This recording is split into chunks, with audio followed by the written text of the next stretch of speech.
Emmanuel Macron qui sort sa chanson Le Temps de l'Abondance avec le label France Musique.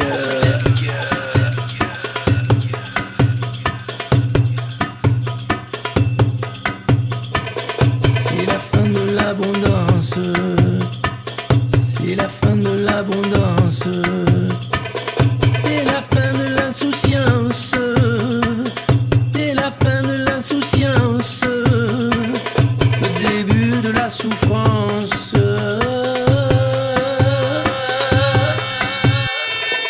Et moi je veux que tu danses avec moi. Et moi je veux que tu danses avec moi. Et moi je veux que tu tendes ta main. Je veux que tu dises. Oh salut, on va peut-être arrêter cette musique, ça va vous rendre fou, sinon vous allez danser, vous allez vous retrouver sur vos balcons à taper sur des casseroles pour remercier le gouvernement et tous ces éléments de langage qui vous ont tant aidé durant cette crise sanitaire. Je ne sais pas si c'est une bonne idée, donc j'arrête tout de suite, il faut se calmer. Alors, bienvenue, c'était la revue de presse du monde moderne, bienvenue aux anciens et aux nouveaux, c'est un peu l'histoire des modernes, les anciens et les nouveaux. Ceux qui sont là depuis le début, Bajned, ils savent ce que ça veut dire, ils expliqueront aux nouveaux ce que ça signifie. Et il y a de plus en plus de monde qui regarde cette revue de presse. Merci à vous, le bouche-oreille, ça fonctionne, c'est génial. Je vous remercie, merci de l'accueil aussi pour la pièce L'homme qui tue Muammar Kadhafi ensuite, c'était super. N'hésitez pas bien sûr à partager ce stream puisqu'il commence, à vous abonner, à prendre des points de chaîne, à mettre des pouces, à commenter, à appuyer sur la petite cloche pour avoir les notifications quand on se lance. Bref, à faire le nécessaire avant bien sûr que nous décollions dans notre jet privé, le Bajned 008, qui va nous emmener vers des contrées lointaines de la foutance de gueule, hein, puisqu'après la grande bouscule, le temps de la bousculance, le temps de l'abondance qui était fini, on a vu Agnès Pannier-Runacher en col roulé chez elle, avec les lumières éteintes et un livre derrière elle sur la mine. Oui, un livre sur la mine, c'est vrai. Et j'ai vu comme une sorte de dédicace, une pensée, mais peut-être est-elle ce matin, Agnès, devant la revue de presse, peut-être se dit-elle, tiens, je vais regarder ce gros morceau de populisme et voir comment non, il n'a pas le droit de dire ça, c'est pas du tout dans les éléments de langage qu'on a reçus hier. Qu'est-ce que je fais, patron? Rien. Fais rien, s'il te plaît. Ça ira mieux. Alors, il y avait la grande marche hier de la NUPES. Vous allez voir, on va se bidonner puisque c'était le grand retour de Occurrence. Occurrence, c'est un peu un drame, hein. Il compte les gens. Mais alors, il les compte pas où ils sont les gens. Vous allez voir, c'est assez génial. Timmy était super content. Timmy, t'en as pensé quoi, toi, du livre d'Agnès Pannier-Runacher sur sa petite table de chevet? Ah oui, excusez-moi. Oui, excusez-moi, j'ai encore... j'ai encore le nez plein de suie. Oui, alors, ouais, parce que la bonne nouvelle, c'est qu'on a trouvé du charbon.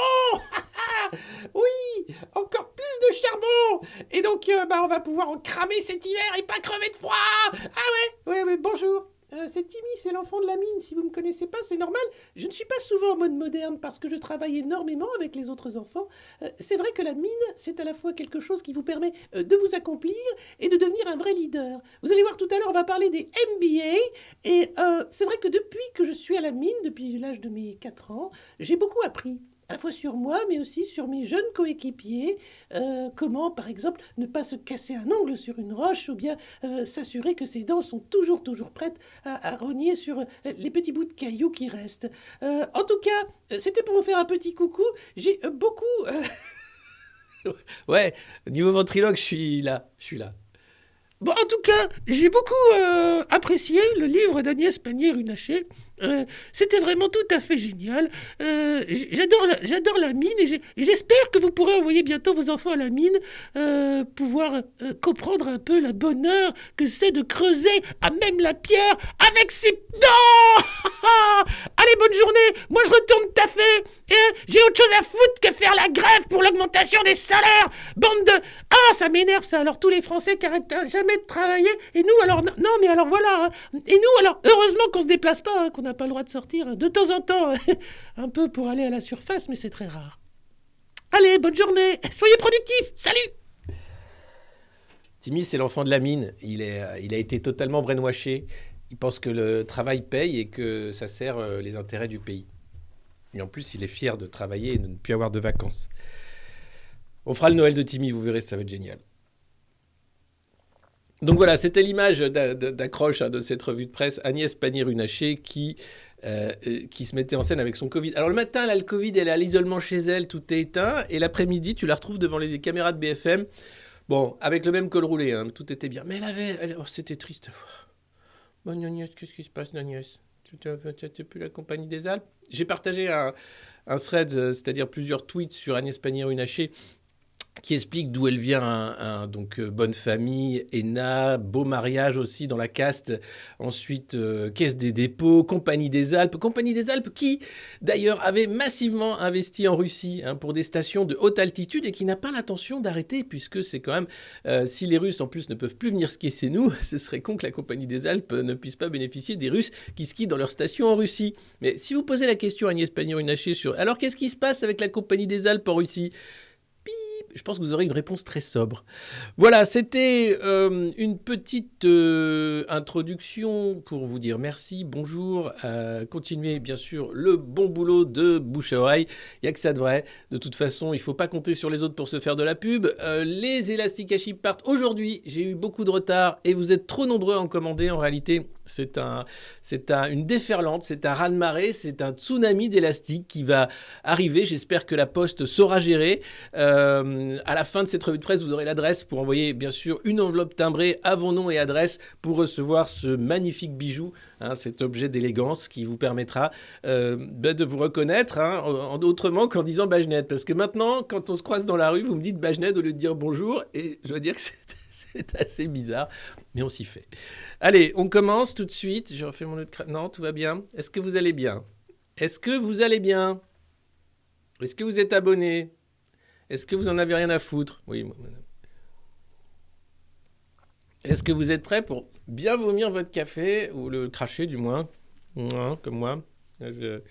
Allez, bof. Non, allez, on positive, on est lundi. Vous allez voir, tout à l'heure, on va parler des MBA, ces Masters en Business Administration, qui vous permettent d'être un vrai leader, de voir la vie du bon côté et de comprendre que vous pouvez vraiment être un winner comme dans les années 80. Vous allez voir, j'espère que vous allez adorer ça, comme dans Message à caractère informatif. Voilà. Il y a le monde moderne marqué dessus, vous verrez. Et puis après, vous verrez. La positive attitude, c'est ça que je veux, les gars. On est lundi, c'est la magie. Hein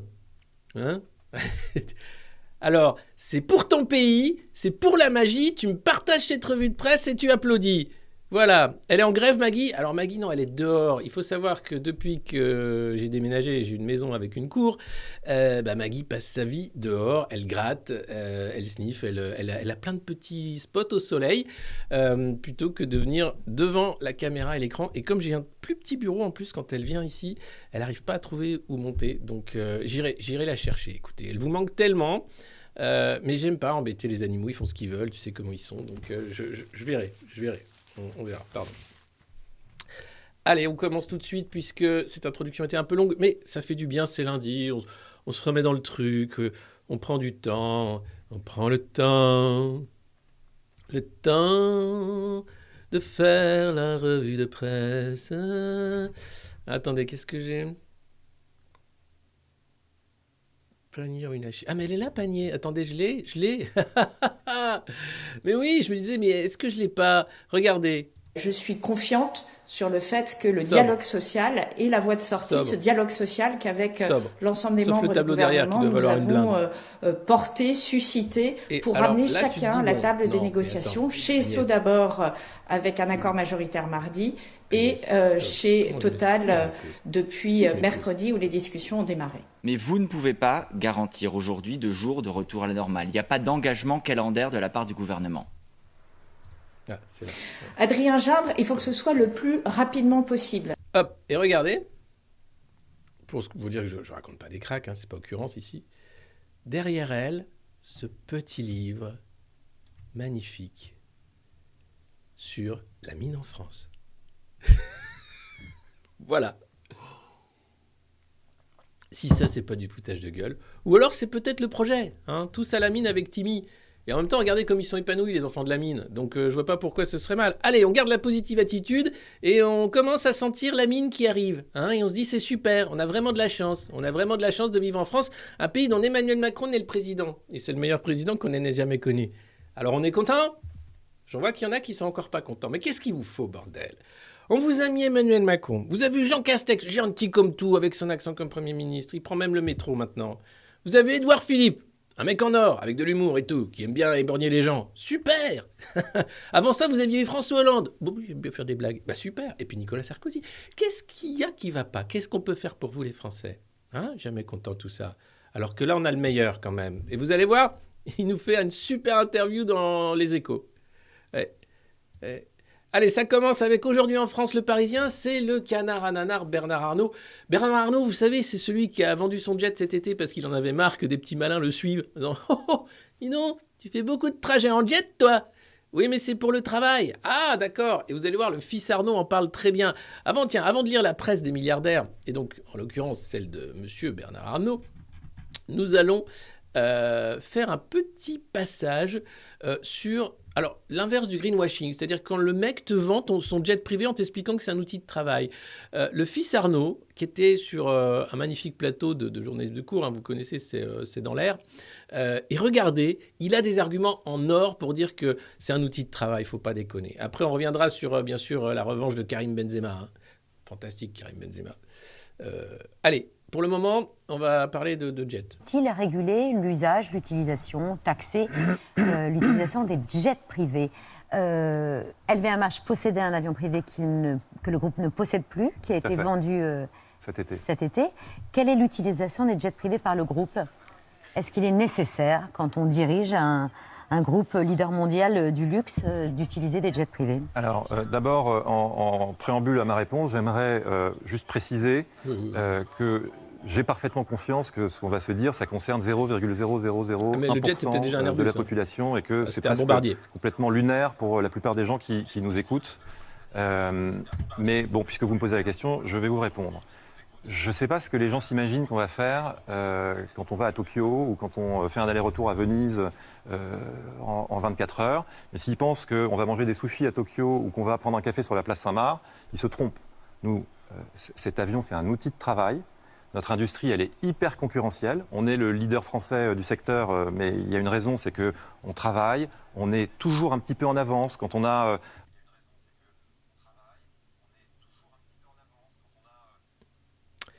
Cet avion, c'est un outil de travail.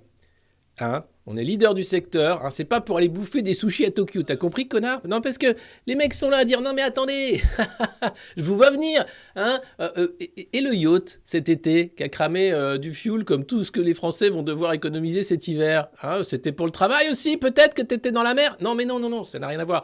Là, si je vais à Tokyo, c'est normal, c'est pour être le premier, c'est pour aller vite. Le mec a fait un MBA, il sait de quoi il parle, c'est un putain de leader. Mais là, ce qui est génial, c'est qu'il t'explique que c'est un outil de travail seulement. La plupart des avions privés, les jets en l'occurrence, sont utilisés aux périodes de vacances et plutôt pour aller à Nice, à Cannes ou dans les Baléares. Bref, et sans compter que le jet de Bernard Arnault en l'occurrence, je crois, a fait quelques allers-retours à Noël dans les Caraïbes où la famille Arnault a une île. Bon, c'est le travail, on va pas les embêter, ils créent de l'emploi. Et c'est vrai, vous allez voir d'ailleurs, c'est son deuxième élément de langage, l'emploi. Un nouveau projet au Japon ou en Chine, on est le premier à aller le voir. Quand on a rendez-vous avec des officiels dans un pays d'Asie du Sud-Est parce qu'ils veulent ouvrir une nouvelle ville, on est les premiers à aller les voir. Et on n'a rien trouvé de mieux que l'avion privé pour gagner cette course tous les jours et pour avoir ce petit temps d'avance sur nos concurrents.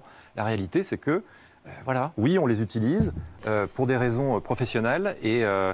écoutez, je pense que nos 175 000 employés sont bien contents qu'on gagne cette course tous les jours. Hein, de la même façon, vous comprenez que le PSG puisse envoyer ses joueurs en avion privé pour un déplacement, y compris en France?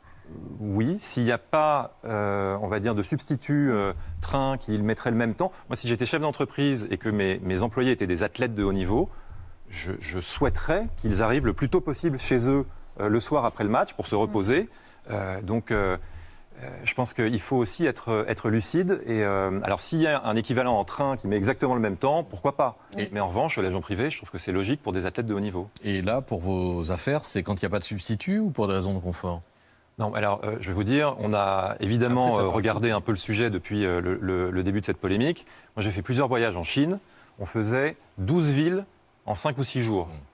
vous faites le même voyage sur China Airlines, c'est 3 semaines. Donc cette fameuse course, là, vous l'avez perdue déjà. Vous pouvez rentrer chez vous, c'est fini. Non, mais c'est donc bien évidemment qu'on essaie, par exemple, aujourd'hui j'étais en Champagne. Bon allez, ça va. Donc les mecs t'expliquent quand même que toi, tu vas vivre à peu près dans une maison en carton mangeable, comme ça vient d'être dit dans le chat, merci.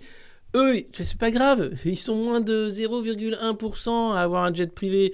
Tu vas pas non plus les emmerder alors qu'ils créent de l'emploi, hein? C'est gentil comme tout. Et puis je veux pas dire les vols commerciaux, c'est chiant, faut attendre, faut passer. Et de temps en temps, il prend quand même le TGV pour aller à Lille avec son papa, heureusement. Mais sinon, faut pas arrêter les conneries. Non mais ils vont pas vivre comme des gueux ces gens-là. Sinon, t'imagines le temps qu'ils perdraient à vivre comme toi, à se dire, mon Dieu, c'est ça la vraie vie? C'est pas possible, hein. Moi j'arrête, hein. Voilà, j'arrête. Et après, ils ne comprennent pas qu'il y ait des mecs qui fassent des burn-out, qui soient en dépression, qui soient au chômage, qui n'aient pas envie de bosser. Mais c'est sûr, hein, quand tu sais que ton outil de travail, c'est un jet privé, et attention, ce n'est pas un petit jet privé. Le jet de Bernard Arnault, il était pote de jet de François Pinault, qu'on emmerde moins avec son jet. Mais ils ont acheté le même. C'était un Bombardier Global 7500. C'est la taille d'un avion commercial. Hein. Et dedans, c'est le luxe, en fait, c'est la Rolls des jets privés, puisque tu le fais comme tu veux, tu fais les bonnes couleurs, la bonne moquette, tu mets la bonne épaisseur, tu as une chambre, un salon de travail, c'est comme un avion présidentiel quasiment. Donc, c'est pas un petit jet. Hein. On parle là d'un avion personnel de la taille d'un avion commercial. Et donc, voilà, avec la plus grande cabine d'ailleurs qui existe dans l'industrie. Donc là, les mecs t'expliquent quand même très doctement. Alors, c'est ça que j'adore en fait. Quand un milliardaire t'explique qu'il ne faut pas l'emmerder et qu'il faut travailler et fermer ta gueule, ça s'appelle de la pédagogie. Et quand tu as un mec au RSA qui explique aux milliardaires que c'est vraiment dégueulasse qu'il fasse autant de brousouf et qu'il n'en passe pas un peu aux autres, ça s'appelle de la démagogie. C'est ça, c'est bien foutu, hein, en réalité. Donc oui, ici on est des magots, hein, mais on est fiers d'être des magots parce que ça va bien. Hein, la pédagogie de mecs qui n'ont jamais eu un problème dans leur vie et qui t'expliquent que mais c'est normal de travailler jusqu'à 67 ans, enfin monsieur, c'est pour redresser le pays. Ah, d'accord, je vais redresser autre chose. Voilà, donc c'est formidable. Donc soyez des magots, hein, y a aucun problème avec ça. Eux se foutent bien de votre gueule. Hein. Et puis, c'est vrai, on n'est pas nombreux à faire ça. Bah écoute, c'est comme, j'ai envie de dire, ils sont pas nombreux non plus dans la mafia. Je crois qu'ils sont pas nombreux, mais ils se démerdent bien. Hein. C'est beau. La pédagogie des magots. Ouais, des magots M-A-G-O-T-S, absolument. Voilà, la pédagogie. On n'a pas fait assez de pédagogie. Pardon ? Non, ça va, vous nous avez suffisamment pris pour des cons. Hein. Déjà, le pass sanitaire, là. On en parlera tout à l'heure. Oh là là là là, qu'est-ce que j'ai passé un week-end à me friter avec les fact-checkers, avec l'IB fact-check. Me friter, enfin gentiment. Les mecs t'expliquent qu'ils ont fait leur boulot. Tu fais oui, mais mal. Et ils disent non, c'était toi, t'es complotiste. Non. Et après, c'est fini. Donc tu fais, oh, ça va. Qu'est-ce que tu veux faire avec ces gens-là, quoi ? Allez, on continue. Oh, regardez. Je sais pas, qu'est-ce qu'il fait là ? J'espère que ça va pas être la guerre ici. Hein. Ah, pardon. Hop là, Karim, la revanche d'un mal-aimé. Karim Benzema, c'est l'attaquant roi qui revient en équipe de France. Karim Benzema. Là aussi, on aurait un tube du monde moderne sur Karim Benzema. La vraie star, c'est toi. En l'occurrence, bon, vous savez, moi et le foot, ça fait 3. Hein. J'aime bien le foot, hein, super, mais je suis pas un fan hardcore, donc je sais pas les équipes, les entraîneurs, Michel Platini, la FIFA, le Qatar qui achète la Coupe du Monde, tout ça, Nicolas Sarkozy qui la vend pour quelques rafales et une montre en or, bref. Non, le foot business, hein, je connais très peu. À part que c'est souvent c'est le Qatar contre les Saoudiens, je crois. Hein, c'est eux qui sont propriétaires de tous les clubs à peu près, donc c'est comme ça que ça se passe. Et puis les mecs, sont des milliardaires et ils tapent dans un ballon. Oh là là là là. Nina Munborn. Alors, elle aussi, hein. Le petit col roulé discret sous la petite veste, hein, histoire de dire qu'on obéit bien au chef. Hein, parce que le chef, quand même, s'est foutu en col roulé à l'Élysée, alors qu'il faisait 23 degrés, il a donné de sa personne, il était tout rouge, tout suant quand il t'expliquait que « Ah, mais le CNR, le Conseil national de la refondation macroniste, c'est une nouvelle façon de faire. Hein, il va falloir dépasser les clivages. » Et il était mais suant, il gesticulait comme jamais, mais il avait son putain de col roulé par 23 degrés. Donc là, c'est pareil, hein, à Paris, je pense pas qu'il faisait méga froid, mais vous avez notre chère première ministre qui n'a pas dérogé à la règle et qui est arrivée avec un col roulé sobre, noir et une petite touche de couleur avec cette veste fuchsia. On va bien sûr parler aussi des costumes des hommes politiques, notamment Éric Ciotti et Renaud Muselier, qui ont failli se battre ce week-end. Ça, on en parle tout à l'heure. 16e mois d'abonnement, mais ça, c'est tellement beau, Cled. Merci, Cled. C'est génial, 16 mois. Il y a des gens qui sont abonnés depuis 16 mois à cette revue de presse. Il y a des gens qui viennent de s'abonner. Il y a des gens qui la découvrent à l'instant. Bienvenue, ça s'appelle la revue de presse du monde moderne. Et on va parler de l'opération déminage avant une semaine qui s'annonce explosive. Où c'est en Ukraine ? Non, en France. Ah, oui, parce que nous sommes en guerre. Mais il faut savoir que Macron fait la guerre, évidemment, aux gens qui n'ont pas envie de bosser jusqu'à la mort. Et ils sont nombreux puisque la plupart des Français sont contre la réforme des retraites. Mais donc sa guerre, il va aller jusqu'au bout puisque le quoi qu'il en coûte, il connaît bien. Et cette guerre contre les peuples continue, bien sûr, s'intensifie même. Et là, on a droit donc à confronter à la crise des carburants. Et avant une journée de grève, Elisabeth Borne a encore annoncé ce dimanche la prolongation de la ristourne de 0,30 centimes, de 30 centimes à la pompe. Et dans le même temps, Emmanuel Macron a annoncé que pour racheter une voiture électrique, la prime allait passer à 1 000 €. Le problème, c'est que le prix des voitures électriques explose à cause de la pénurie d'énergie, à cause de la pénurie des matières premières. Donc, bon, bref. Et là, tout ce qu'ils savent faire, c'est essayer de tenir avant que ça pète. Hein, parce que, bon, la Mad Maxisation du monde, je crois qu'on en est là, est en train quand même d'aller très vite. Et donc, les mecs se disent, bon, alors, opération déminage. Alors, regardez la gueule de l'opération déminage. Je vous cache pas que c'est raté. Quand une négociation a eu lieu, qu'un accord majoritaire a été trouvé, je le dis aux salariés, ça n'est pas normal qu'une minorité de salariés continue à bloquer le pays. Ah, ça risque de vous péter à la gueule quand même, un gros mouvement social de grande ampleur. Non, je dis ça, mais parce que ça suffit de prendre en otage les... Oui, mais en fait, le problème, c'est que là, c'est plus tenable, en fait, Madame Borne. On ne peut plus payer les factures d'électricité. Travailler plus. Mais non, mais on est passé quand même du travailler plus pour gagner plus à travailler plus pour rembourser la dette. Hein. La promesse est la même. Hein, il faut travailler plus. Mais je ne sais pas pourquoi. C'est pas la même envie. C'est pas la même joie de vivre. C'est pas la même légèreté qu'il y a pu avoir par le passé. Et Elisabeth Borne d'expliquer. Il va falloir ne pas hystériser inutilement nos adversaires, c'est raté, hein. Et éprouver au contraire, par nos mots, les difficultés des Français. Alors, éprouver par nos mots les difficultés des Français. C'est-à-dire que comme les mecs ne savent pas ce que c'est qu'être dans la merde, hein, dans une certaine difficulté, ils vont essayer de l'éprouver par leurs mots, hein, les difficultés des Français. Donc ils vont sans doute lire Victor Hugo, aller voir des films hein, sur les pauvres. Oh là là, il y a des pauvres. C'est un truc de dingue. C'est des gens, ils mangent du carton. Non, tu déconnes. Si, je te jure. Et il y en a même, ils suscitent parce qu'ils n'y arrivent plus. Non, mais c'est pas... Mais non, mais faut... Non, si, je te jure. Éprouver par nos mots les difficultés des Français. Alors moi, j'ai un plan. Hein, une fois que t'es passé aux responsabilités pendant tant d'années, comme Agnès Pannier-Runacher ou comme Elisabeth Borne, tu donnes 5 ans de ta vie dans un boulot où t'es payé comme les Français normaux et tu vis dans un HLM pour voir ce que ça fait. Juste, parce que tu as le droit à un HLM quand même, parce que tu as bien servi la France. Et là, peut-être, tu feras d'autres politiques. Et là, peut-être, tu vas comprendre ce que c'est que le réel. Quand tu sortiras du précaré de Saint-Germain, des MBA à l'école de commerce et de l'ENA. Mais là, pour le moment, les mecs sont en train d'éprouver, par leurs mots, les difficultés des Français.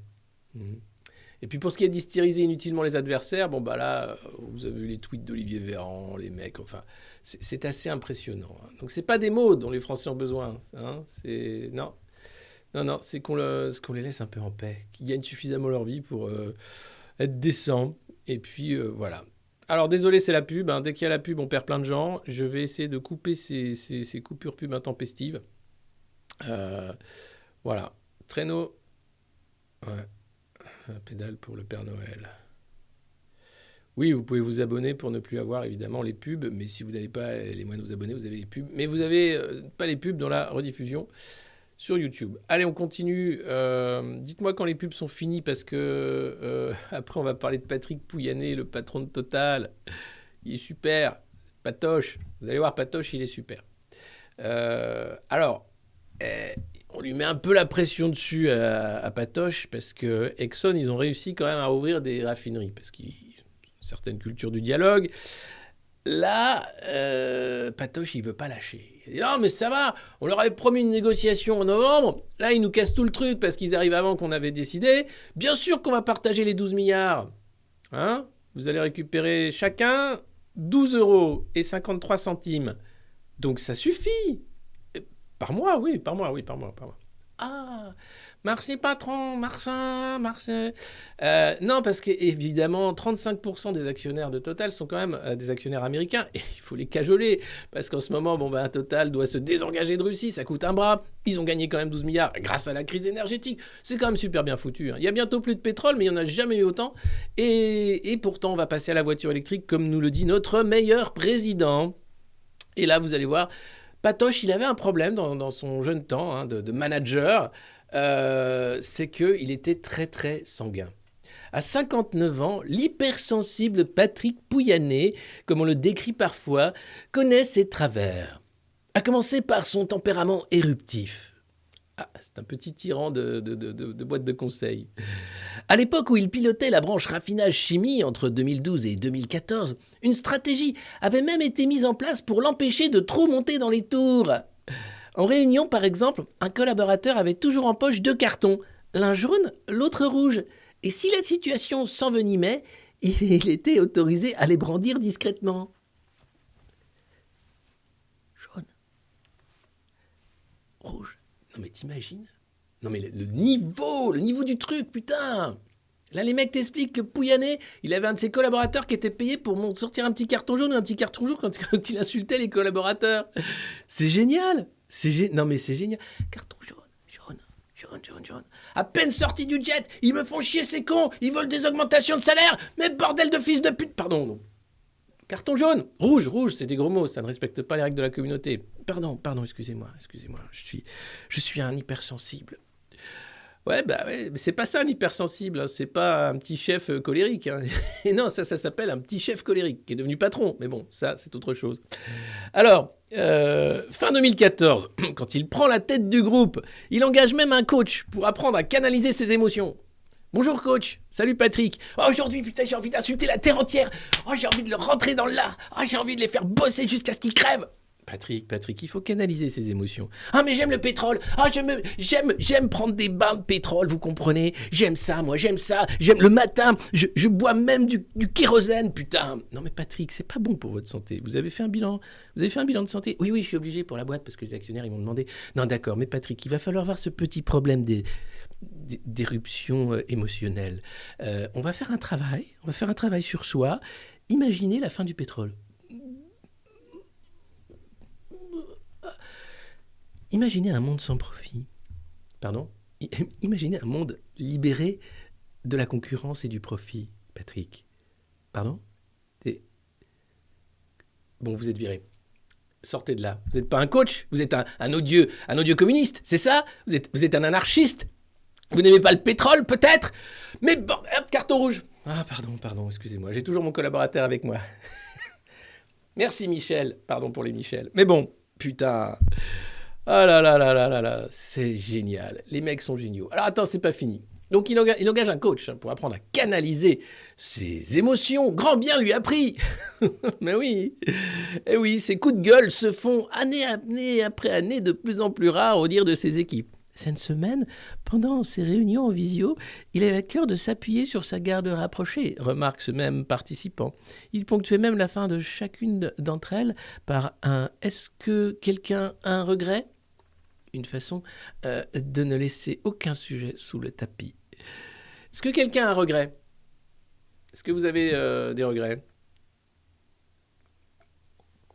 Patrick Pouyanné, c'est le patron de Total, qui s'est augmenté de 52% pour reprendre sa rémunération d'avant le Covid, parce qu'il s'était baissé pendant le Covid, pour dire « Ah, je suis solidaire, mais 1 an. » Et juste sur le côté rémunération, parce que bon, j'ai les stocks options. Mais donc là, voilà, il est revenu à sa rémunération indécente d'avant le Covid, et là, il t'explique que les 14 milliards, évidemment qu'on va les partager, mais pas comme ça, pas à la volée. Carton rouge, carton jaune. Carton rouge et carton jaune. Ça s'appelle Pouyanné dans le jargon. Ah, toi, t'as encore Pouyanné en réunion. Hein. Ouais, j'ai encore insulté tout le monde. Mais je suis Je suis un hypersensible. Hein. J'y peux rien. J'ai vraiment ce côté hypersensible. Voilà. Aucun regret? Non. Allez, on passe à autre chose. En tout cas, allez, Patrick, fais un effort. Libère la France. C'est toi qui bloques. Ce dimanche, il y avait la grande marche de la NUPS. 130 000 participants, 140 000 selon les organisateurs, 29 693 selon Occurrence et BFM, évidemment. Mélenchon rêve d'un nouveau Front populaire, il était content comme tout. Vous allez vivre une semaine comme on n'en voit pas souvent, c'est la grande conjonction et c'est nous qui la commençons. L'idée étant qu'il y a la grande marche, qu'il y a les grèves, qu'il y a le mouvement de mobilisation syndicale mardi, qu'il y aura un 49.3 qui pourrait tout arrêter, même si le Rassemblement national a dit qu'il ne voterait pas le 49.3 avec la NUPS, ils déposeront une motion de censure de leur côté. Bon bref, les oppositions qui servent à rien, on connaît. Mais là, ce qui est génial, c'est que Jean-Luc a quand même mis du monde dans la rue. Hein. Il y avait Olivier Faure qui était là aussi. L'idée, c'était de dire que l'union de la gauche tenait encore, qu'elle tenait la route, que ça allait durer, qu'on mettait de côté les histoires de mœurs, qu'il fallait passer à autre chose parce que c'est la mobilisation et que c'est historique. Et alors, c'est vrai, marcher, ça fait qu'on marche dans les rues, mais ça se voit, du coup, on filme. Et alors, ce qui est génial, et là, franchement, big up, c'est le drame, la tragédie même en 3 actes d'Occurrence. Occurrence, donc, qui donne ses infos sur le comptage des manifestations. Et donc, 29 500 manifestants se sont réunis dimanche 16 octobre à Paris, selon le comptage du cabinet Occurrence, réalisé pour un collectif de médias, dont France Info. Là, c'est l'article de France Info. Ils se sont rassemblés pour marcher entre Place de la Nation et Place de la Bastille, à l'appel de la NUPS contre la vie chère et l'inaction climatique. Le comptage a été réalisé entre 15h04 et 17h28. Tu dis, c'est bien, ils sont restés longtemps pour compter les gens dans la rue comme ça. Et c'était au 132 boulevard Voltaire à Paris. D'accord. Le seul problème, c'est que le 132 boulevard Voltaire à Paris, vous voyez, c'est le petit point rouge en haut de l'écran, il n'est pas du tout là où est passée la manif. Ah, qu'est-ce qui s'est passé? Là, tu te dis, non, ils ont quand même pas été aussi nuls en fake news. Alors, non, parce que France Info, c'est un organe de presse très respectable qui fait un super boulot. Mais le problème, c'est que quand tu checkes, effectivement, le 132 boulevard Voltaire est très loin du passage de la manif, évidemment. Et donc, tu dis, putain, s'il y avait 30 000 personnes au 132 boulevard Voltaire, j'imagine pas le nombre de personnes qu'il y avait le long du cortège Faubourg Saint-Antoine. Ça devait être un monde de fous. Hein, je pense qu'on peut même passer à plus de 140 000. Alors, évidemment, vous regardez la revue de presse du Monde Moderne, donc vous savez que Télémouton, c'est de la blague, mais à ce point-là, on est quand même arrivé très très bas. Je dois dire, je les félicite parce que c'est quand même un truc génial. Et donc, c'est pas fini. Là, vous vous dites, non, c'est pas possible. Et là, je remercie le camarade Guillaume Quintin qui a levé le loup et qui a montré ses captures d'écran parce que c'est juste génial. Donc, Occurrence arrive derrière en disant... Non, mais attends, parce que... bonsoir, c'est évidemment une erreur de la part du journaliste. Nous étions bien sur le parcours, au 204 du Faubourg Saint-Antoine. N'hésitez pas à passer à notre point de comptage la prochaine fois, ce sera avec plaisir. Bah ouais, si tu nous dis où c'est, correctement, avec plaisir. Donc je sais pas comment le journaliste a confondu 204 du Faubourg Saint-Antoine avec 132... boulevard Voltaire, ça c'est les méandres du journalisme d'investigation, vous allez me dire. En tout cas, c'est juste génial. Et donc les mecs se raccrochent aux branches et te disent « Non mais c'est la faute d'un journaliste. Ah, c'est pas toi qui as fait un communiqué. Mais t'as vraiment compté les gens ou t'as fait à la louche comme ça avec tu t'es mis d'accord avec la préfecture et Darmanin ?» Non, parce que, Occurrence, ça fait longtemps qu'on se pose des questions. Et c'est vrai que tu es en droit de te poser des questions, puisque la patronne d'Occurrence, notamment Céline Masse, avait été très contente de la victoire d'Emmanuel Macron. Donc la question, c'est pas tant à quoi sert Occurrence, c'est qui l'a payé pour compter et combien a touché Occurrence pour compter. Et pourquoi le journaliste a confondu le 132 boulevard Voltaire avec le 204 Faubourg Saint-Antoine. C'est quand même 2 adresses très différentes, vous en conviendrez. Donc il y a vraiment quelque chose de là génial. Et France Info, bien sûr, qui a relayé les chiffres d'Occurrence avec tout ce qu'il fallait. BFM a fait la même chose ce week-end en ayant une pensée émue pour les vitrines, puisqu'il y a eu quelques dégradations vraiment mineures sur le cortège, mais eux mettent le zoom systématiquement sur les dégradations. Ils mettent jamais le zoom sur la violence sociale du gouvernement. C'est assez étrange. Que voulez-vous ? Le monde est ainsi fait. C'était les moutons. En tout cas, voilà. Vous savez maintenant que c'est quand même une vaste blague. je vous cache pas qu'on est en droit de rigoler parce que franchement, c'est assez génial de voir ce truc-là. Et c'est un peu comme d'ailleurs ce week-end, hein, depuis l'audition de Pfizer au Parlement européen, on a compris, puisqu'on le savait, que Pfizer n'a jamais fait des tests sur la transmission avec son inoculat qui est formidable. Et nous respectons les règles de la communauté. D'ailleurs, pensez à faire le rappel automnal, hein, c'était extrêmement important. Et puis, tous vaccinés, tous protégés. Mais alors, le pass sanitaire, si le vaccin n'empêchait pas la transmission, ou si peu, à quoi qu'est-ce qui servait ? Alors, c'est Bruno Le Maire qui en parle le mieux. Et c'est vrai. Et Bruno, il est très fort. C'est quand même un mec en or. Je vous le mets parce que c'est Bruno. Je pense que le pass vaccinal sera d'autant plus efficace et ça protège les restaurateurs, les hôteliers, tous ceux qui accueillent du public parce que ça évite les contaminations et ça permet de rester ouvert. Si un client entre avec un faux pass sanitaire, le responsable du restaurant ou du café pourra en être tenu comme responsable devant la justice ? Mais l'intérêt du restaurateur, c'est que s'il y a un doute, c'est très concret, vous rentrez, on vous demande votre passe, il y a une machine ou c'est quelqu'un qui vous tend un téléphone portable.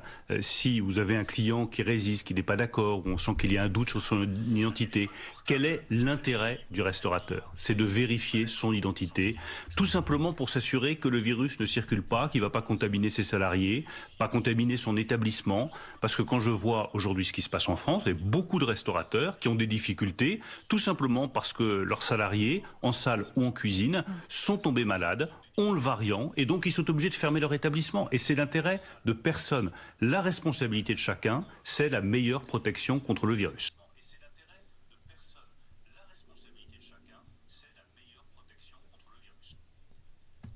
Super ! Maintenant, il y a des restaurants confirmés parce qu'ils n'ont plus de clients. Puis ils ont une dette abyssale, malgré les aides, hein, du quoi qu'il en coûte. C'est génial. On a passé les 2000 ! Merci. Vous savez que si on fait 2000 comme ça tous les jours, hein, on fait une émission culinaire avant Noël, hein, puisque là on est le 17 octobre, donc on a largement de quoi être à 2000 tous les jours. C'est pour nous extrêmement important, bien sûr, que vous soyez là avec nous tous les matins pour suivre cette revue de presse, quand même assez drôle, hein, je vois que vous marrez quand même. Et donc merci beaucoup, ça marche, n'hésitez pas, même en cours de stream, de partager ce stream. Si vous arrivez pour la première fois et que vous trouvez ça bien, n'hésitez pas à nous suivre tout simplement sur la chaîne Twitch ou sur YouTube ou ailleurs, et à vous abonner. Ça fait toujours du bien de savoir que vous nous suivez. Et puis, en fin de revue de presse, pour les abonnés et tous ceux qui le souhaitent et qui aiment cette revue de presse, vous pourrez commander un élastique à chibre du monde moderne. Cet objet qui fait beaucoup parler dans les rédactions actuellement. N'hésitez pas.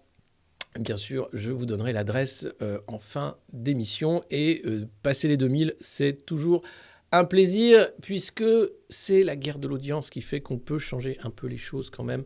Quand on explique que voilà, c'est la faute au journaliste, il s'est trompé entre le 204 Faubourg Saint-Antoine et le 132 Boulevard Voltaire. C'est normal, c'est des adresses qui se ressemblent quand même. Ou quand on vous explique que le pass sanitaire était pour protéger les gens, tous vaccinés, tous protégés. Imaginez, un restaurateur, il est obligé de fermer. Oui, vous l'avez obligé de fermer. Vous avez flingué l'économie. Mais c'est pas grave, c'était pour protéger tout le monde, c'est vrai. Excusez-moi. Nous respectons les consignes de la communauté, vous le savez. Comme je vous le disais à l'instant, hein, n'hésitez pas, courez faire votre deuxième booster, votre quatrième dose, votre dose automnale, appelez-la comme vous voulez. De toute façon, bon. Alors, la suite, occurrence, dit n'importe quoi. Oui. Non, Occurrence fait un super boulot. Ce qu'on aimerait juste savoir, c'est qui paye Occurrence et combien. Sinon, dans la catégorie, il y a encore le djihad, parce qu'on parle plus trop du djihad. Hein. On a beaucoup parlé du Covid, on a un peu parlé de la variole du singe, puis on est très vite passé à la guerre en Ukraine, et là on se dit, mais il n'y a plus de djihad, mais ils sont où ? Alors on rapatrie des mères djihadistes avec leurs enfants pour les juger en France, et puis là on a chopé Abou Abeille, je trouve le nom assez génial. Abou Abeille, vendeur de miel et ex-djihadiste présumé qui a été extradé de Malaisie, arrêté à son arrivée dans l'avion. Alors lui, il vendait du miel et ensuite il payait en crypto des camps terroristes pour la Syrie. Et donc voilà, on peut être apiculteur et soutenir le djihad, comme quoi c'est assez impressionnant. Et j'ai bien aimé le nom, Abou Abeille, voilà, c'est formidable. Interpellé à Paris, ce Français de 42 ans est soupçonné d'avoir financé depuis la Malaisie et d'avoir même séjourné en Syrie. Voilà, peut-être faisait-il du miel là-bas, je ne sais pas. En tout cas, c'est assez impressionnant. Et ça continue. Donc heureusement, les services continuent parce que c'est vrai, je me dis, tiens, mais c'est bizarre. On ne parle plus trop du... On ne sait plus où trop on en est. Alors qu'on se retire du Mali, on se retire de partout, que tu as l'impression que ça pourrait repartir comme en 40. Mais là, non, visiblement, non, c'est pas... Alors évidemment, hein, en Irak, en Libye, ça continue à se tirer dessus entre factions ennemies, sans parler à Al-Qaïda au Maghreb, enfin, vous savez, AQMI. C'est assez terrible, donc ça continue. Cette revue de presse est formidable. Je vous le fais pas dire, mais faites-la connaître. C'est extrêmement important parce que c'est vrai que cette revue de presse, beaucoup de gens la trouvent bien. C'est une bonne pub. Voilà, au Maghreb islamique. Merci. Allez, on continue avec l'aide à l'enfance. C'était hier soir dans un reportage de Zone Interdite sur M6. Beaucoup de gens ont découvert l'enfer de l'aide à l'enfance puisque...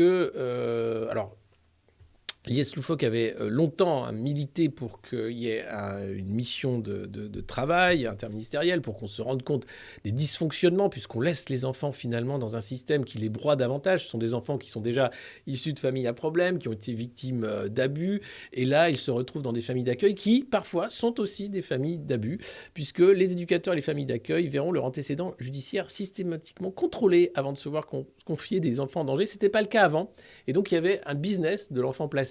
Enfin, il pouvait y avoir, attention, il y a des familles d'accueil qui font un boulot exceptionnel, je ne dis pas du tout que c'est des gens qui font ça pour l'argent, mais au sein des familles d'accueil, parfois, vous pouviez, si vous étiez un enfant maltraité, très mal tombé, et vous retrouvez dans des situations extrêmement compliquées. Donc voilà, c'était le reportage d'hier qui en a fait beaucoup parler. De son côté, Lies Loufoque a été fatigué par son combat, et on le comprend, puisque ça avance à petits pas, ça n'avance pas beaucoup. C'est marrant, hein, mais la protection de l'enfance, c'est pas un truc qui est très vendeur. C'est pas un truc où on met beaucoup de moyens, c'est pas un truc qui avance rapidement, ni que ce soit là, ne serait-ce qu'à l'école, hein, repérer des enfants abusés, ça se voit. Ensuite, les psychologues scolaires qui sont pas assez nombreux, évidemment, et puis ensuite, les services sociaux qui sont dépassés, évidemment, et qui ont bien du mal. Et puis le placement, ensuite, qui n'est pas une sinécure et qui n'est pas forcément une solution facile. Donc voilà, pour ceux qui n'ont pas vu le reportage, il peut vous ouvrir les yeux sur ce scandale de l'aide sociale à l'enfance qui manque de moyens, comme tout le reste. Hein, voilà. Oui, et les assistants familiaux bossent H24 pour le SMIC, absolument. Non, mais c'est pour ça, attention, il y a à boire et à manger. Il y a beaucoup de gens qui font ça parce qu'ils sont humanistes et parce qu'ils essayent de sauver des gamins qui ont une vie de merde. Donc voilà, heureusement qu'il y a des gens bien dans ce monde. D'ailleurs, je sais pas pourquoi, mais c'est pas eux qui ont les meilleurs salaires. Ils n'ont pas fait de MBA, ils n'ont pas... C'est marrant, hein. La hiérarchie des valeurs fait que quand t'es quelqu'un de bien, généralement, je sais pas, t'aimes pas virer des gens comme ça pour faire du fric. C'est pas un truc que t'as à cœur, en fait. Tiens, il faudrait virer 2000 personnes, Patrick, pour faire un peu de thunes pour les investisseurs américains. Ouais, pas de problème. Ouais, ça me plaît, ça, j'aime bien. Sinon, pour l'embauche des jeunes apprentis, on en est où on en fait 12 ou 15 cette année?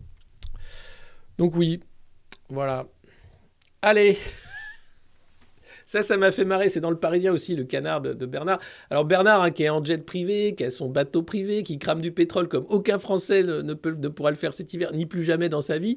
Dans son canard, c'est génial parce que cet été, c'était « Attention, le changement climatique, c'est terrible. On va tous crever, c'est la canicule. Putain, il n'y a plus d'eau, bordel de merde. » Pardon pour les gros mots, hein, mais bon, des fois, ça fait du bien quand même. Et là, l'été est de retour. Eh oui, 29 degrés attendus à Bordeaux, 23 à Paris. Et les mecs sont en col roulé quand même. Parce qu'ils ont dit qu'il fallait mettre les cols roulés. Mais moi, je n'ai pas compris pourquoi ils ont dégainé le coup du pull si tôt. J'en avais parlé dans une autre revue de presse. J'avais dit, vous allez voir, en novembre, ils vont nous faire le coup des mamies tricoteuses qui tricotent pour la patrie, histoire qu'on soit tous en pull à 19 degrés cet hiver. Mais là, les mecs, ils dégainent le col roulé, on est en septembre. C'est encore quasiment l'été. Et en octobre, évidemment, ils sont dans la merde. Donc, t'as Macron qui était avec son col roulé à 23 degrés à l'Élysée. Ça se voyait, il avait chaud. Il avait beaucoup trop chaud. C'était ridicule. Et Borne, enfin, tu vois. Et là, tu te dis, mais alors là, donc l'été revient. Alors, normalement, ça s'appelle l'été indien.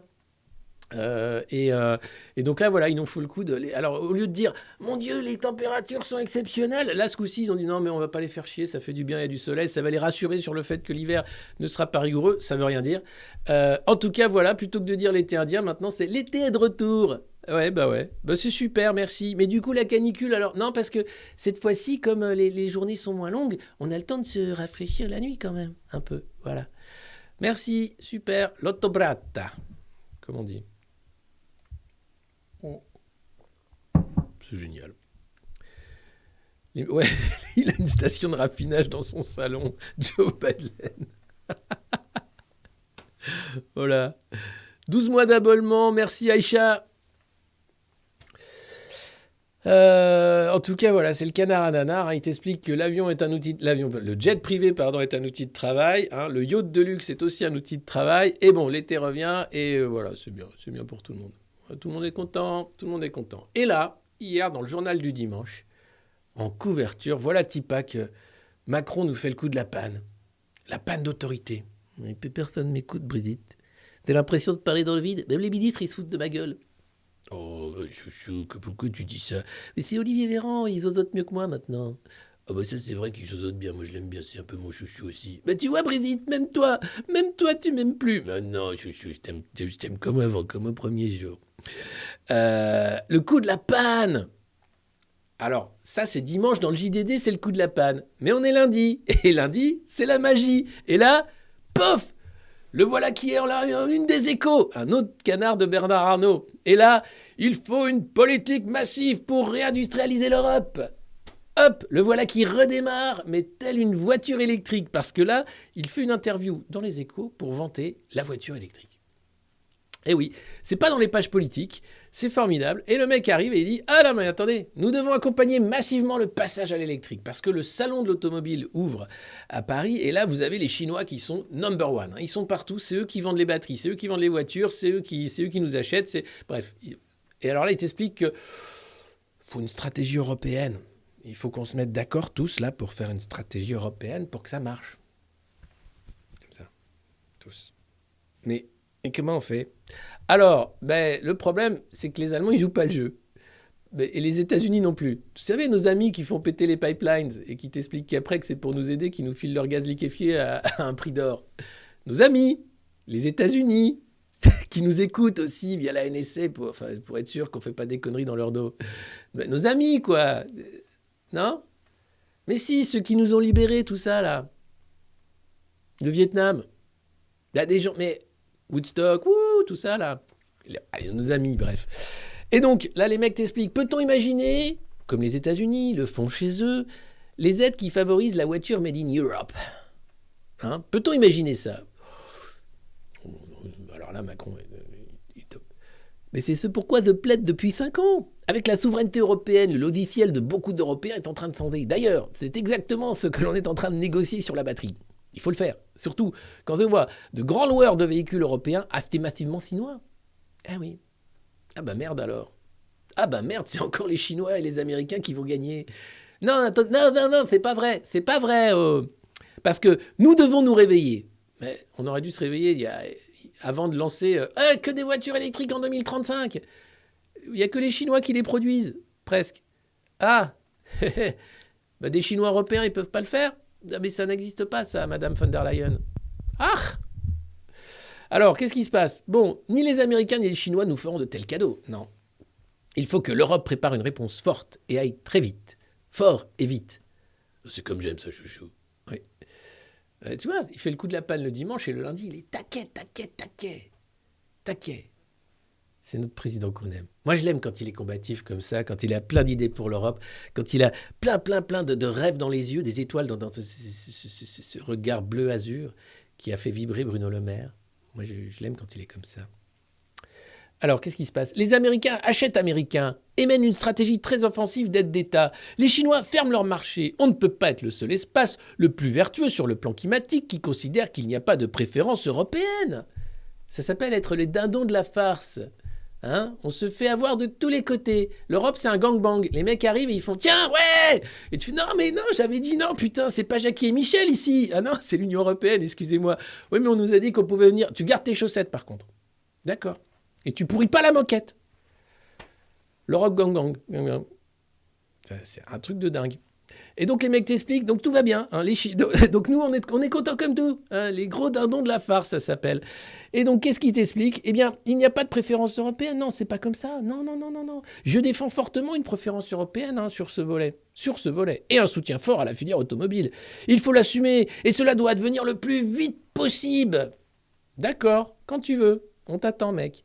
En attendant, si tu peux fermer la porte et dire aux mecs de repartir et de reprendre leurs habits, ce serait bien. C'est pas gagné. Hein. Non mais c'est dingue. Et là, il t'explique, attention, mais comment peut-on répliquer à cette stratégie américaine ? Hein, comment ? En les envoyant se faire foutre, par exemple ? Pardon, excusez-moi, mais... Non, écoute, Joe, t'as encore enlevé tes chaussettes. Et pourquoi il a une glace ? Il a tout pourri la moquette avec sa glace. I love ice cream. Do you love ice cream? And war. I love war. Ça, c'était Joe Biden, pour ceux qui n'ont pas suivi, parce qu'il adore la glace. Hein. Et un peu les enfants aussi, apparemment. Mais bon, c'est Aunt Joe. Mais comment peut-on répliquer à cette stratégie américaine ? Alors, nous devons d'abord faire baisser notre coût de l'énergie, et je plaide depuis des mois avec l'Italie et d'autres. Nous devons avoir une négociation d'acheteurs groupés, parce que l'Union européenne représente plus des 3/4 de l'achat de gaz par gazoduc. Ah ça tombe bien, on avait deux gazoducs qui étaient tout neufs. Ils ont été sabotés. Et du coup, la Suède ne veut pas nous dire qui a fait péter les tuyaux. Ce seraient nos amis encore ? Non mais vous voyez le niveau quand même de... Quand dans la chanson, je parle du temps de l'enculance, on est quand même dans un bon temps. Notre Europe, comme lors de la crise du Covid, est à un moment de vérité. Alors ça tombe bien parce que justement, Covid et vérité, ça fait deux. Les fact-checkers, j'en parlais ce week-end, me sont tombés sur le rable parce que j'ai juste dit, les gars, c'était compliqué de dire que le gouvernement a menti. Non, ils ont dit des âneries. Non, ils ont menti. Ils ont raconté n'importe quoi pour imposer un putain de passe sanitaire qui n'avait pas lieu d'être, puisque le vaccin n'empêchait pas la transmission. Alors oui, ils le réduisaient, et bien sûr, nous respectons les règles de la communauté. Ne ratez pas la dose automnale, il y a des promos. Je crois qu'avec une dose automnale, vous avez une boîte de Strepsil, il me semble. Mais demandez à votre pharmacien. Mais en tout cas, déconnez pas avec ça, c'est super sérieux. En revanche, mettre en doute les slogans publicitaires, les mensonges à répétition du Premier ministre, du ministre de l'économie, du ministre de la Santé et de plein d'autres, ça a été très difficile. Et puis ostracisé par les... Oh, mais eux, ils n'ont pas le droit de dire ça, sans compter les plateformes qui te jartent dès que tu dis un truc que tu n'as pas le droit de dire, puisque tu n'as quand même pas le droit de dire pas mal de trucs sur ces plateformes. Oh, j'aime beaucoup le président Emmanuel Macron et le pass sanitaire qui nous prend pour des cons. Moi, j'aime quand on a le droit de dire ce qu'on veut, seulement en respectant les règles de la communauté. Merci, c'est la liberté d'expression, c'est en 2022. Et ici, on la garde quand même suffisamment. Et je tiens à remercier Jeff Bezos pour cette liberté, chère liberté, qui nous permet de faire cette revue de presse sur le ton de l'humour, puisqu'on a encore un peu le droit de rire. Pas de tout ni avec tout le monde, faut pas déconner non plus, on va pas faire des blagues sur les... Mais globalement, voilà, c'est ce qui nous permet tous les matins de se marrer un peu. Alors, si on revient sur la politique énergétique européenne, avec cette idée, on est tous des acheteurs, on a la solidarité européenne. Bon, dans les Échos, toujours, cette interview des meilleurs présidents que la France avait connu, on se heurte beaucoup à l'Allemagne quand même sur ces sujets. Il y a une solidarité européenne à l'égard de l'Allemagne. Et il est normal qu'il y ait une solidarité de l'Allemagne à l'égard de l'Europe. Nous sommes à un moment de vérité sur l'Europe. J'en parle régulièrement avec Olaf Scholz, le chancelier allemand. Je crois dans la force du couple franco-allemand et dans notre capacité à porter ensemble une stratégie ambitieuse. Alors, il n'y a que les Français qui parlent du couple franco-allemand, puisqu'en Allemagne, ils en ont rien à battre. Rab, ça s'appelle. Rien à battre. Et donc, là, le mec t'explique qu'il y a quand même un couple franco-allemand. Et même un ancien ambassadeur, Gérard Haro, parlait il faut arrêter de parler du couple franco-allemand. Ça n'existe pas. C'est dans la tête des dirigeants français qui sont systématiquement à voir, puisque l'Allemagne, elle, travaille pour ses intérêts et utilise l'Europe pour ses intérêts. Et ils n'ont pas tort. Alors, l'Allemagne bloque sur de nombreux points quand même. Et l'Allemagne est à un moment de changement de modèle dont il ne faut pas sous-estimer le caractère déstabilisateur. Ah oui, les sanctions européennes ont foutu en l'air l'économie allemande. Et les Allemands n'ont pas le droit de dire qu'ils veulent du gaz russe, sinon ils passent pour des gros méchants. Donc, ils sont obligés d'attendre gentiment que les autres Européens, comme nous, leur filent un peu de gaz, soient gentils, que les Américains aussi soient gentils. En même temps, quand tu as 60 000 GI, des militaires américains qui sont à l'année sur le territoire allemand, avec la base de Ramstein, qui est une plus grosse base extérieure de l'Empire américain, tu fermes ta gueule. Tu dis, non, mais non, j'aime pas le gaz russe.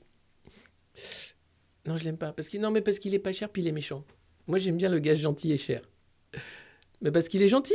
Quand tu te chauffes, tu te sens mieux, tu vois. Alors que si tu te chauffes au gaz russe, tu te sens pas bien. Tu es là, tu te dis, il est bizarre ce gaz. Il chauffe bizarre. Je me sens mieux.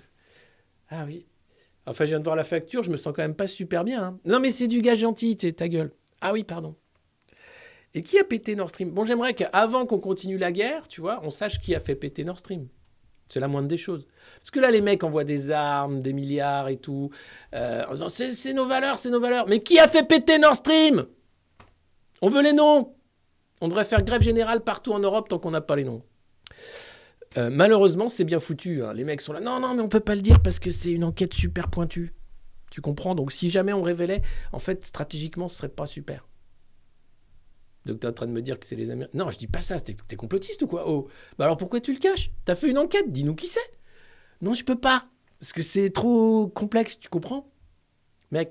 Tu dis que t'as fait une enquête. Tu sais qui c'est. Tu dis pas qui c'est. Vas-y. Je peux pas. Et après, les mecs sont là. Oui, c'est pas normal que les gens, il y a des complotistes après qui pensent que n'importe quoi. Hein, que par exemple, Hunter Biden, il a été payé $70 000 par mois par Burisma, une firme de gaz ukrainienne bien avant la guerre. Ça, c'est même pas du complot, c'est vrai, c'est acquis. Mais bon, c'est pas grave. Et mec, tu te fous de ma gueule, mec. Il est où Eddie Murphy, là ? Le flic de Beverly Hills enquête sur qui a fait péter les putains de tuyaux, quoi. Axel Follet, qui arrive en Suède. Bon, les mecs, là, vous allez me dire qui a fait péter les tuyaux, là ? Non, Axel, on peut pas te le dire. D'ailleurs, qu'est-ce que tu fous là ? Je sais pas, c'est Hollywood qui m'envoie. Putain de merde. C'est délirant. Alors, l'Allemagne bloque sur de nombreux points. Bah oui, l'Allemagne est un peu dans la merde, donc c'est normal qu'elle bloque. Mais si on veut être cohérent, ce ne sont pas des stratégies nationales qu'il faut adopter, mais une stratégie européenne. Ça veut dire que lui, il ne sert plus à rien, en fait. Il est en train d'acter la fin de la nation française, la fin même du rôle de président de la République, puisque tout doit se faire au niveau européen. On doit se faire avoir au niveau européen. Hein. Je vous parlais du gangbang européen. C'est l'idée. Hein. C'est open. On ne peut pas défendre nos intérêts. Non. Nos intérêts. Mais enfin, il faut arrêter de penser à soi. Il faut penser au monde. Il faut penser à l'argent, au bon argent des fonds, des finances. On ne peut pas faire ça. Alors, notre Europe, comme lors de la crise du Covid, est à un moment de vérité. Alors, pareil, Ursula, si tu peux publier tes SMS que tu as échangés avec le patron de Pfizer, ça nous ferait gagner du temps également. Hein ? Non, parce qu'en réalité, on commence à comprendre que tout ça, c'est une énorme arnaque, mais qu'on ne peut rien dire. Parce qu'on n'a pas le droit, parce que c'est bien. Nous devons prendre des décisions sur l'énergie et la solidarité financière fortes. Et nous devons relancer l'ambition technologique industrielle et de défense, maintenant et massivement. La guerre ! Ben oui, parce que quand tu lances l'ambition technologique industrielle et de défense, généralement, c'est la guerre. Ça fait faire des bons, d'ailleurs, à la recherche et développement, parce qu'après, tu peux faire des tests grandeur nature, des machins, c'est formidable. Donc, clairement, là, si on ne fait pas une grève générale massive, mondiale, avec une internationale de tous les prolétaires qui disent « Stop, on veut savoir qui a fait péter les tuyaux et on en a marre de vos trucs où vous faites des milliards sur le dos des pauvres qui se font amputer, transformer en charpie et tuer sur les champs de bataille. Stop !» Une bonne guerre, hein, et ça repart. Mais tu m'étonnes, ils savent faire que ça. Putain, c'est insupportable. Alors, l'interview continue, c'est dans les Échos, c'est formidable, hein, le journal de Bernard Arnault. Nous, Français, nous y serons plus de 90%. Alors ça, c'est l'idée qu'on est top. Une politique de l'offre massive, hein, c'est ce que fait l'Allemagne. Alors l'Allemagne, qui n'en a rien à foutre des autres, hein, solidarité européenne, oui.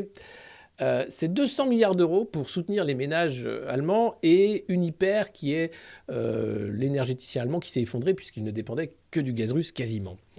Nous ne connaissons pas les détails de ce plan. Il irait jusqu'en 2024 et intègre, semble-t-il, beaucoup de dispositifs d'accompagnement de la demande. Nous, Français, depuis octobre 2021, et en intégrant les mesures de la loi de finances encore en débat pour 2023, nous avons dépensé plus de 100 milliards en bouclier de réindexation des retraites et des minima sociaux.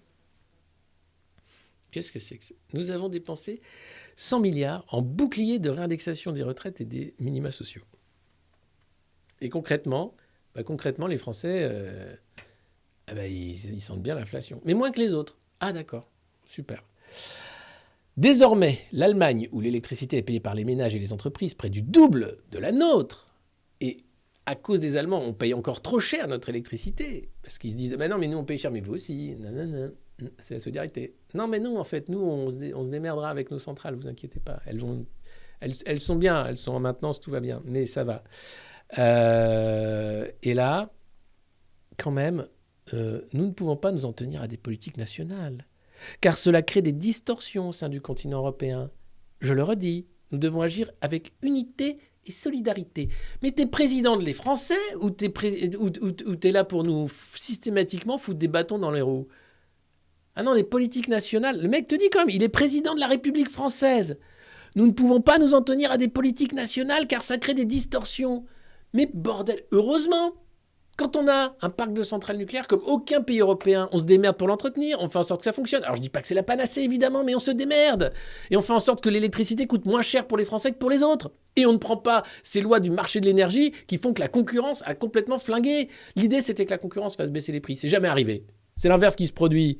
Et le mec continue. Non, mais je suis pas là pour décider pour les Français. Mais alors, tu sers à quoi, mec ? Ben, à les maltraiter. Parce qu'ils sont jamais contents. D'accord. Ah ben oui, vous comprenez mieux maintenant.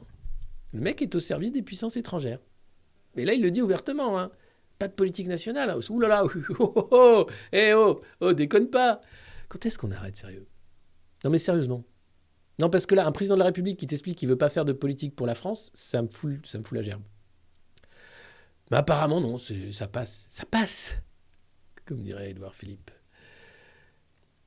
Et puis, ça finit par un... Nous avons évité l'emballement salaire-prix. Hein. Alors oui, ça, c'est évidemment... Dès qu'il y a l'inflation, les gens veulent des sous, parce que tout coûte trop cher. Mais si tu donnes des sous aux gens, après, les boîtes répercutent ça sur leur prix de vente. Mais même si tu leur donnes pas de sous, de toute façon, les boîtes répercutent ça sur leur prix de vente. Donc, le mieux, c'est que les gens, ils restent pauvres. Parce que si jamais tu leur donnes un peu de sous pour suivre l'inflation va encore continuer plus. L'inflation, ça ne sert que les riches. Hein. Si jamais les pauvres devaient gagner... au moins être à la hauteur de... Ça ne marche pas. Hein. L'arnaque de la monnaie magique pour les riches ne marche pas si les pauvres sont payés pendant qu'il y a de l'inflation. Ça crée de l'inflation. La clé, c'est de continuer à réformer pour acquérir encore plus de compétitivité. Vous avez compris maintenant ? Quelle est la clé ? Grands auteurs, pouvez nous dire quelle est la clé ? Oui. La clé, c'est de continuer à réformer pour acquérir encore plus de compétitivité. La clé est de continuer à réformer pour acquérir plus de compétitivité. La clé est de continuer à réformer pour acquérir plus de compétitivité. La clé est de continuer à réformer pour acquérir plus de compétitivité. Répétez après moi. La clé est de continuer à réformer pour acquérir plus de compétitivité. Vous l'entendez enfin ces mots ? Ils sont dits. C'est à nous maintenant de jouer. Skippy. Le mec, c'est Skippy. Hein. La clé. C'est la clé. Je suis le maître des clés. C'est un Ghostbuster, quoi. Après Eddie Murphy, on va faire venir Ghostbuster. C'est Hollywood, cette revue de presse. Et puis, alors, il annonce une prime pour acheter des voitures électriques augmentée de 1 000 €. 7 000 balles pour remplacer ta vieille bagnole qui crame du diesel avec une bête bagnole chinoise qui roule à l'électricité, qui coûte un bras. Ah oui, parce que malheureusement, hein, elle a pris plus 1 900 €. Hein, selon l'Argus, la Dacia Spring, qui est la voiture électrique la moins chère du marché, hein, qui a le plus augmenté dans l'Hexagone depuis le début de l'année, plus 11% en 6 mois. Donc la prime de 1 000 €, ça ne suit pas l'augmentation du prix de la voiture électrique qui coûte très cher, parce qu'il n'y a plus de ressources, parce que ça coûte très cher, parce qu'il y a de la pénurie de tout. Et donc tu te retrouves à dire, mais alors qu'est-ce qu'on fait ? On achète, on roule en électrique. Ouais. Bon, voilà, croisons les flux. Je suis Usul, je suis le maître des clés. La clé, c'est de continuer à réformer pour acquérir plus en Je vous entends pas, là. Je vous entends pas, les modernos. La clé, c'est quoi? Voilà, c'est mieux. Ah. On est bien. Quel beau pays. Sinon, EDF repousse le démarrage de 5 réacteurs nucléaires. Alors, il y en a... Maintenant, je crois qu'ils sont 40 à repartir à peu près. C'est le but sur les 56. Mais il y a quelques retards dans le démarrage de 5 réacteurs qui iront d'un jour à près de 3 semaines. Donc ça va, 3 semaines, il fait encore 23 degrés. On met des cols roulés par 23 degrés. Donc je ne sais pas ce qu'on va mettre quand il fera 0. Les mecs, on va les perdre. Ils vont être en cagoule, avec le truc façon pôle Nord, style commandant Cousteau qui arrive sur la banquise. Nous allons présenter le plan de compétitivité avec la fumée qui sort. Ça va être magnifique. Ah oui, parce qu'il faut continuer à réformer pour garder en compétitivité. Donc voilà, donc les centrales, on va encore un petit peu attendre avant de les rouvrir. Pas toutes, parce qu'il ne faut pas déconner, mais vous inquiétez pas. De toute façon, on a du charbon pour l'hiver. Et puis clairement, là, tu comprends que les Échos ont fait un numéro spécial aux voitures électriques, puisque la révolution de la voiture électrique marque l'avènement d'un nouveau monde économique. Et là, on retrouve Luc Châtel, qui avait été ministre à une époque. Et là, je ne sais pas à quoi sert Luc Châtel. Eh bien, il est président de la plateforme automobile. Voilà. Le mec est président de la plateforme automobile. C'est quoi? Qu'est-ce que c'est? De temps en temps, il est interviewé par les Échos, il explique que oui, il va falloir dépenser beaucoup pour que les Français puissent s'acheter électrique. Cet objectif du tout électrique s'accompagne d'incertitudes sur le prix prohibitif du véhicule électrique, 50% plus cher que son homologue thermique. T'imagines, une voiture électrique coûte le double qu'une vieille bagnole, parce que voilà, qu'un vieux taco, qu'un coucou, le double, 7000 balles. Donc clairement, le but est que à terme, en 2035, il y ait seulement une petite élite, ceux qui sont le moins maltraités, qui pensent être encore dans le clan des winners, qui aient droit encore à la mobilité. Le reste, démerdez-vous. Parce que les transports en commun, vous allez voir, dans l'IB, c'est la une, faut oublier. C'est pas un truc qui va être très commun, ni très transport d'ailleurs. Donc c'est quand même magnifique. Donc des petits primes, des petits chèques, tout ça, c'est nous qui payons, et puis ça va aller loin. Et puis, Agilauto, pas con, fait une pub dans les Échos. Tu t'imagines bien qu'ils ont été payés pour faire ce publi-reportage. La location longue durée, nouvelle solution verte pour les flottes d'entreprises. Merci Agilauto. C'est super, ces publi-reportages dans la presse économique française. Moi, je ne savais pas qu'ils faisaient ça. Si, ils font vraiment ça. Et puis, on le retrouve dans le Figaro. Il nous avait tant manqué. C'est François Hollande. Vous savez, c'est celui qui a lancé Macron, tout ça, qui expliquait que mon ennemi, c'est la finance. Et puis, à la fin, c'était plus du tout son ennemi, la finance. Est-ce que le débat a été suffisamment long? Ça, c'est une affaire d'appréciation. Mais à un moment, il faut que le budget soit voté. Eh oui, parce que le risque du 49.3, ça pourrait tout faire péter. Donc, il faut rendre le 49.3 agréable, sympathique, bisounours. Et donc là, on invite François Hollande à peu près partout pour t'expliquer que, oui, ça suffit. Oh là là, il faut arrêter l'opposition non constructive. Votez Macron, c'est moi. En mieux. C'est bien foutu. Comment Macron veut dédramatiser le 49.3 ? Comment ? En disant que c'est normal, parce qu'à un moment, il faut bien voter le budget quand même. On ne va pas immobiliser la France, dont tous les partenaires attendent. Alors, c'est quoi Enfin, on ne va pas s'immobiliser pour discuter un budget qu'on est tous d'accord dessus. Pas du tout. Non, mais on n'est pas d'accord, monsieur. C'est quoi cette dette de 3 000 milliards d'euros ? On veut voir Bruno Le Maire, on veut qu'il nous explique où va l'argent. C'est quoi ce budget ? Non, mais 49.3. Et la réforme des retraites, c'est quoi ce délire ? Personne n'en veut. Oui, non, mais oui, il faut la faire, parce que la clé, c'est de continuer à réformer pour acquérir plus de compétitivité. Vous vous rendez compte que quand même, c'est un mantra. Les mecs sont dans un délire idéologique. On a rarement vu ça.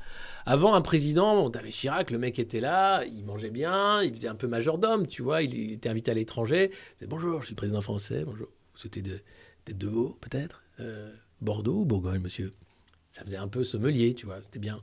Là, t'as un mec, déjà, il sait pas ce que c'est que le pays, il en a rien à foutre, il veut pas de plan national, et derrière, il t'explique « Non, mais il faut continuer. Skippy, quoi. » Et t'as tous les Français qui sont là « Non, stop, arrête on veut pas. Nous, ce qu'on veut, c'est rester français. On veut prendre le temps de manger à midi. On veut pas être manager. On veut jouer à la pétanque. On veut continuer de prendre le temps dans ce pays. Mais non, il faut tout casser. Il faut continuer à réformer pour plus de compétitivité. Mais compétitivité de quoi, putain ? Qu'est-ce que tu veux ? On n'a plus de fric pour acheter rien. Non, mais si, vous allez devoir acheter une voiture électrique de toute façon. Alors, faut bien gagner des sous pour acheter une... Non, je vais garder ma bagnole. Je la ferai rouler avec de la patate. Je vais me démerder, t'inquiète. McKinsey, quoi. Donc, il va dédramatiser le 49.3. Pendant ce temps-là, c'était le grand comité du PCC, le Parti communiste chinois, et Xi Jinping, le patron, vante la supériorité du modèle chinois. Alors, tu as un conseil des 9 sages qui fait qu'il a été réélu pour un mandat de je sais pas combien de temps, mais globalement, il t'explique qu'ils ont fait le bon choix avec la politique zéro Covid. Ils ont que 5000 morts, selon les chiffres officiels du gouvernement. En revanche, ils ont tous des masques, ils sont tous enfermés chez eux, et ça commence même à faire chier les Chinois, donc c'est te dire. Mais il est très content, c'est la sobriété heureuse là-bas. Le pays est totalement fermé. C'est la guerre avec les États-Unis qui ont arrêté l'envoi de puces électroniques en Chine, enfin qui souhaitent l'arrêter. Il y a Taïwan, bien sûr, en ligne de mire. Une alliance peut-être avec la Russie. Et Xi Jinping qui a fait taire les oppositions et qui est réinstallé dans son poste d'empereur, puisque c'est une réinvention de l'Empire via le Parti communiste chinois, qui a plus de 100 ans, magnifique ouvrage, formidable. Et regardez, c'est un modèle. Alors, je ne sais pas si Sandrine Rousseau serait d'accord avec la supériorité du modèle chinois quand tu vois que quand même c'est que des mâles chinois de plus de 55 ans qui, masqués, applaudissent Xi Jinping. Ils n'ont pas l'air très déconstruits. Bizarrement, c'est pas un modèle. Voilà. Alors eux, les amis, ils s'en foutent. Ils mettent la main sur toutes les ressources, les terres rares, et ils se démerdent. Et ils n'ont pas de soucis de ce côté. Alors ils ont énormément de soucis parce que maintenant, la classe moyenne commence à en avoir marre de la pollution, de la malbouffe, des lois très très contraignantes. Donc, et puis il y a un vrai gros problème en Chine qui est rarement abordé, c'est la démographie. Et la Chine, étant un pays communiste, a promis le progrès social. Et donc, ça a été la retraite à 60 ans pour les ouvriers, à 55 ans pour les ouvrières. Or, avec la politique de l'enfant unique, vous avez maintenant beaucoup de retraités chinois et beaucoup, certes, de travailleurs chinois, mais ça commence à faire un problème des retraites aussi en Chine. Et si jamais le Parti communiste, qui maintenant accompagne l'ouverture libérale du pays, devait reculer l'âge de la retraite, là, ça pourrait être un scandale. Mais bon, l'immobilier s'est effondré, ça n'a pas été un énorme scandale avec Evergrande. Et là, ça peut recommencer avec le scandale des retraites en Chine. C'est un truc dont on ne parle pas trop. Et puis, il y a beaucoup de jeunes Chinois qui ne veulent plus de ce régime, évidemment, comme partout, comme en Iran. Et alors, à propos des Allemands qui ne sont jamais contents, nucléaire, les Verts allemands se résignent à aider la France. Ouais, non, mais ça va. Bah oui, c'est la solidarité européenne. Oui, mais vous, avec vos centrales qui polluent, c'est tout nul. Alors, non, parce que le problème, c'est pas vous, avec votre gaz méchant russe que vous avez plus. Non, mais nous, c'est parce que nous, on se bat pour les valeurs européennes. Alors que vous êtes tellement, mais tellement vous pensez qu'à vous, c'est nul. Donc, merci les Verts allemands, mais en fait, se résignent à aider la France. Donc, dans le couple franco-allemand, clairement, t'as un soumis, t'as un dominant, un dominé. Et là, t'as les mecs, est-ce qu'on aide la France ou pas ? Ça dépend, ils sont gentils. Ils ont fait la vaisselle. Peut-être. On verra cet hiver. Bon. Non, mais c'est génial. Non, mais c'est juste génial. Et ça continue. C'est un truc formidable. Formidable. Le couple franco-allemand. Mais quelle blague. C'est la revue de presse du Monde Moderne. Merci d'être plus de 2000 à nous suivre ce matin. Alors n'hésitez pas à vous abonner si vous ne nous connaissez pas et si vous aimez, à nous suivre également, mettre un petit pouce, un petit commentaire.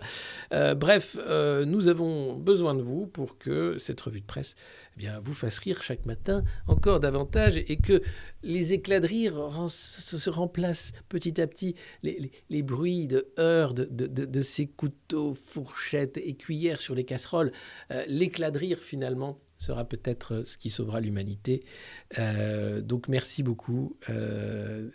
Tellement vrai ce que tu dis, je me marre. Malheureusement, oui, c'est pas compliqué, hein. Les mecs passent leur temps à essayer de t'embobiner, à raconter des cracks en disant le gouvernement a raconté des âneries. Ouais, ils ont menti. Il faut dire les mots, il y en a marre. 2146, l'émission culinaire arrive. Je vous dis, à ce rythme-là, on va la faire. Merci Sipad94 qui cumule 6 mois d'abonnement. N'hésitez pas à faire comme Sipta94, pardon, j'ai du mal à lire les pseudos, et à vous abonner ici sur Twitch ou bien à nous suivre. Ça ne coûte rien d'être follower de cette chaîne et d'en parler, bien sûr, autour de vous. Merci beaucoup. Merci les Verts allemands aussi. AVC. Il y en a beaucoup. 5000 vies de plus pourraient être sauvées chaque année. Ah, comment ? Ah ben il suffirait d'ouvrir plus de lits. Ah d'accord. Oui, mais alors c'est pas ce qu'il a dit François Braun. C'est pas lui, il veut qu'on ferme les urgences le dimanche. Oui, non mais c'est pas seul un patient sur 2 accède aux unités spécialisées, il manque 75 lits.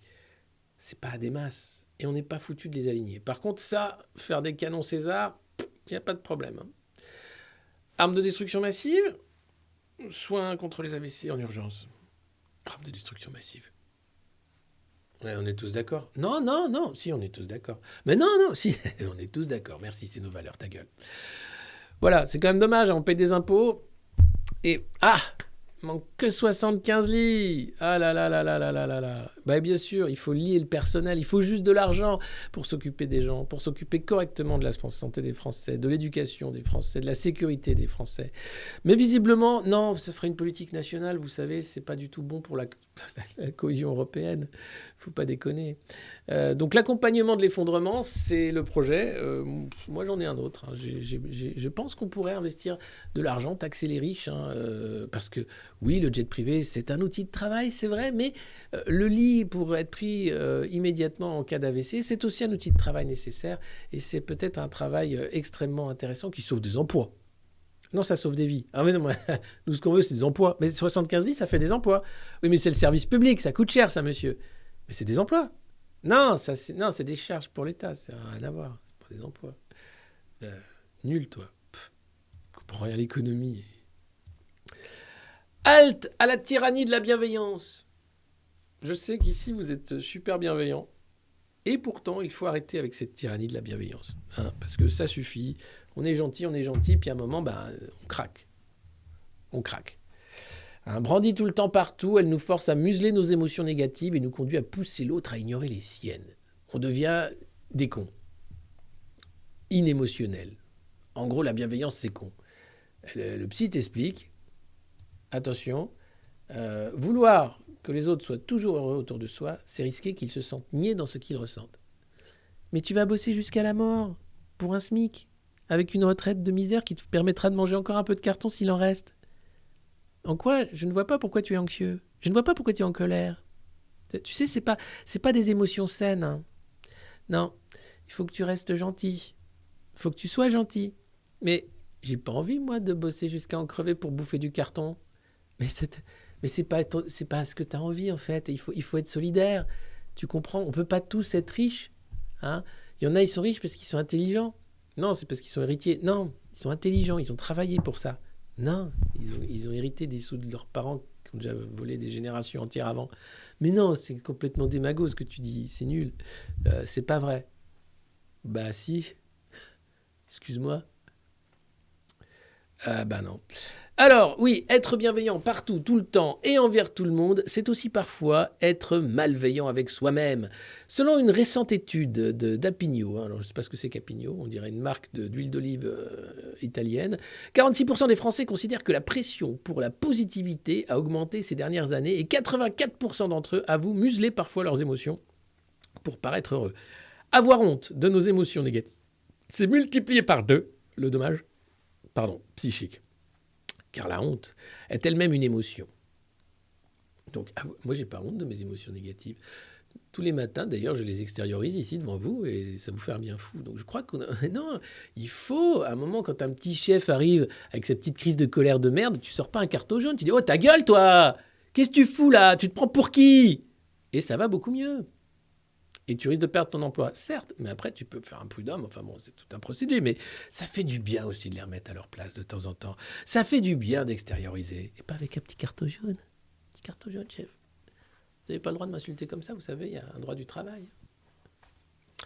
Le droit du travail. À la découverte du droit du travail, les DRH découvrent à la mine une incroyable organisation autogérée des enfants de 5 à 12 ans qui ont creusé de nouvelles galeries et tout cela avec un sens du leadership inné. Alors, restez parce qu'après on va parler des MBA. Et là, C'est encore un public reportage, mais cette fois-ci que le Figaro a récupéré. Donc ça suffit, hein, les émotions négatives, on n'en a pas honte. Hein, on y va, on vide son sac, on se lâche, ça fait du bien. Plus nous les réprimons, plus elles risquent d'exploser. Si on ne fait pas ce travail de les reconnaître, c'est tout le système émotionnel qui est verrouillé et qui fait qu'on ne ressentira pas d'émotions positives non plus. Voilà, c'est très simple. Soyez vous-même. Venez comme vous êtes. Ici, les Modernos, on a bien géré ça, je trouve qu'on est bien bienveillant quand même, en étant suffisamment drôle, et ça fait du bien. Mais entre nous, on est bienveillant, c'est vachement bien. J'ai extériorisé avant de partir de mon boulot de merde, ça fait un bien fou, tu m'étonnes. Quand tu te barres et que t'expliques tout. Mais en fait, je sais que tu vas me virer. Je fous rien depuis 1 an, ça me fait chier, t'es nul, ce qu'on fait c'est nul. Donc vas-y, fais-toi plaisir, mais honnêtement, j'en ai rien à foutre, j'ai déjà un autre taf. Salut. C'est pas bien ce que tu fais, c'est vrai. On s'était mis d'accord. Je trouve que la façon que tu as de quitter la boîte est totalement dégueulasse. Non, c'est ta boîte qui est dégueulasse. C'est ce que tu y fais en plus. Donc voilà, c'est super, merci. Alors, d'accord. Donc, je file au boulot. Allez, pour ceux qui bossent, courage. Il y en a plein qui nous écoutent au boulot aussi également. En open space, avec un casque, ou bien là où vous travaillez, partout. Voilà, c'est super. Carton rouge. Carton rouge. Non mais, Pouyanné, c'est carton jaune et rouge. Mais vous vous rendez compte? Non mais le Muppet Show, quoi. C'est dingue. Moi, je trouve ça dingue. Et les mecs écrivent... Non mais, ils sont fiers de partager ce genre d'infos. Bref, on parlait des voitures électriques. Évidemment, hein, Macron en fait la pub, Luc Châtel aussi. Le problème, c'est que c'est les Chinois encore qui vont gagner des sous. Cette société dont le modèle est vanté par Xi Jinping, vous savez, zéro Covid. Et puis, c'est ballot. Hein. Déjà que la guerre en Ukraine fait qu'il n'y a pas assez de céréales et que ça va être compliqué, le niveau du Mississippi est trop faible et freine l'exportation des céréales. 2/3 des céréales exportées aux États-Unis passent par le Mississippi pour ensuite aller dans les ports et être exportées partout dans le monde. Et là, ils sont obligés de réduire la voilure parce qu'il n'y a pas assez d'eau pour les barges. Donc, et ça coûte beaucoup plus cher. Du coup, ils vont en envoyer moins. Du coup, ça va faire encore plus de famine. Du coup, c'est bien fait. Du coup, j'ai dit du coup plein de fois, mais parce que c'est pour faire un peu genre, mais tu comprends, c'est compliqué, c'est le niveau du Mississippi, tout ça. Ouais. Bon, et nous, on a des stocks de grains. Normalement, on a des stocks de grains, sauf que il y a un énarque qui a décidé d'en faire des figolus. Alors, bon, c'est con parce qu'on avait plein de céréales et je sais pas, il y a une ligne, ça a merdé et je crois que plus de 3/4 du stock est parti pour faire des figolus. Mais c'est dégueulasse, les figolus. Non, il y a plein de gens qui aiment ça. Non, mais on va pas bouffer des figolus parce qu'on crève la dalle. S'il y a que ça, qu'est-ce que tu... Et puis ça se garde bien, un figolu. Hein, même des années après, quand c'est moisi, ça se mange encore. Merde. Et ouais, Nantes en force. Il va nous rester que ça, quoi. Les figolus. Et ouais, non, mais t'imagines le dilemme. Écoute, t'as le choix et tu meurs de faim ou voilà un paquet de figolus. Le dernier paquet de figolus du monde. Ah là, et même moisi, ça garde le même goût, c'est ça qui est génial. Ce biscuit est formidable. C'est le biscuit de la fin du monde. C'est... voilà. Et en plus, tu peux manger le carton après, ça a aussi le même goût. C'est super bien foutu. Voilà, donc j'espère qu'on a du stock de grains et qu'on va pas en faire des figolus. Allez, là on rigole sur le MBA. Un truc de dingue, hein, c'est le Master of Business Administration. Et c'est un type de formation qui aide à mûrir son mode de management pour sauter le pas vers les fonctions de direction. Alors c'est un publi-reportage d'environ 5 pages dans le Figaro qui est payé par les écoles de commerce. Et là, vous avez des perles. Mais des perles. Mais comme mais même à la parade, on n'en file pas comme ça. Je vous lis, hein, c'est quand même génial. Le MBA n'est pas seulement un parcours master généraliste. Les participants font aussi grandir leur mode de management et développent leur leadership. Ah, ok. Oui. Alors que les entreprises sont en pleine transition numérique, environnementale, sociétale, le rôle du leader est plus que jamais essentiel. Okay. Tous les étudiants le disent, développer les qualités humaines nécessaires pour convaincre et entraîner les équipes passe avant tout par la confiance en soi.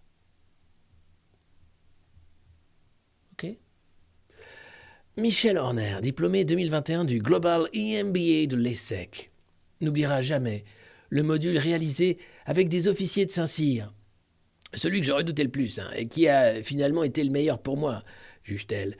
Nous étions à Grenoble, sous la pluie, nous devions construire un pont, les pieds dans l'eau. Dingue ça. Ouais. Ah ben, ça c'est génial. Oui, c'était un vrai travail de groupe. Nous avons aussi été leaders à tour de rôle en situation de crise. Quand 10 personnes attendent vos instructions, il faut faire des choix et les embarquer. Les officiers nous faisaient ensuite des retours par groupe. Aujourd'hui, chaque fois que je doute, je repense aux paroles de l'un d'eux. Cela m'a donné une confiance que je n'avais pas et j'ai découvert mes qualités de leader. Fallait faire l'armée, cocotte. Écoute, les mecs, après, ils sont dans des boîtes, ils virent des gens et ils pensent être des mecs sur le champ de bataille, tu sais. J'ai monté un pont dans la boue, moi.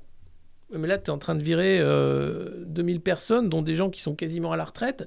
Je vois, il y a des situations familiales difficiles, des familles monoparentales. Mais ta gueule, j'ai monté un pont, moi, les pieds dans l'eau à Grenoble. T'as confiance en toi, toi? Ouais, j'ai fait un MBA. Ok, bon, laisse tomber. Wilfried Aubron, diplômé Global EMBA de M Lyon en 2020. C'est des perles, là, on est sur du high level de leadership. Au-delà de la formation technique pour être inspirant et engageant, un leader doit apprendre à découvrir qui il est pour découvrir les autres. Oui, c'est pas, ça s'appelle une psychanalyse aussi. Mais non, toi, t'as fait un MBA. Ah, d'accord. T'as découvert qui t'étais? Ah ouais, t'as découvert que t'étais un leader. Ah putain. Et un bon. Ah bah oui. Et t'as payé combien pour ça? 25 000 € à l'année. J'aime le leadership. Les phrases toutes faites. Les mecs, tu leur demandes, mais c'est quoi le dernier livre que tu as lu? Un livre? Mais enfin, je n'ai... Bon, tu as découvert qui tu étais? Oui, j'ai découvert que j'étais un excellent leader grâce au MBA de Lyon. Super, c'est vachement bien. Ouais, j'ai compris que 80% de son temps, un manager doit le consacrer aux autres. Les ateliers sont là pour partager nos expériences, nos difficultés, nos manques. Oui, c'est une thérapie de groupe, peut-être. Mais donc, et qu'est-ce que ça te fait d'être un génial leader? C'est super parce que maintenant, je m'occupe vachement des autres. Ouais, mais je vois qu'il y a beaucoup de burn-out dans ton équipe quand même. Ouais, parce qu'ils savent pas travailler, c'est vraiment que des cons les autres. Mais je m'en occupe bien. Enfin, peut-être pas, parce que du coup, ils sont pas contents. Enfin, ils sont pas heureux, quoi. Mais attends, on n'est pas là pour être heureux, on est là pour être compétitif, tu comprends? Moi, j'ai fait un MBA, c'est pas pour m'occuper des états d'âme. Moi, j'ai découvert que j'étais un excellent leader. Chacun, maintenant, doit découvrir qu'il est un leader pour lui-même. D'accord. Le coaching, c'est un bon moyen de percer la carapace. Patrick Pouyanné l'a fait, par exemple. Ainsi, les participants de le MBA de Montpellier Business School peuvent être accompagnés par un coach autant d'heures qu'ils le souhaitent. En parallèle, il y a des cours, des trucs, c'est pas mal. Tu vois, parce que Arnaud Liset lui a entamé un global EMBA de Schema en septembre pour cet ingénieur. Le module sur l'art a été une vraie remise en question. Voilà. C'est un truc de dingue. J'ai découvert la poésie, putain, mais c'est un truc de dingue. Je croyais que c'était un truc de branleur, un peu pédé, mais là, c'est génial. Pardon pour les gros mots, mais parce que j'imagine... Non, mais... Oh, t'as découvert l'art? Non, un module sur l'art. Non, attends, l'art, c'est compliqué, c'est énorme, tu comprends, je peux pas tout comprendre. Alors, qu'est-ce qui se passe, alors? Ça chamboule notre vision, ça ouvre de nouvelles perspectives sur soi. Ça m'a fait sortir de ma zone de confort. Un professeur nous accompagne aussi dans l'identification de nos talents. Toi, t'as l'air d'être un vrai gros con. Je pense que tu vas pouvoir faire une carrière à succès. Tu crois? Ouais. Il te suffit juste cette petite étincelle pour découvrir quel leader tu es. C'est dans la Drôme, nous, on a des clowns, des stages pour découvrir ton clown intérieur. Eux, ils ont des stages pour découvrir leur leader intérieur. Tu changes les mots, mais je pense que c'est le même stage.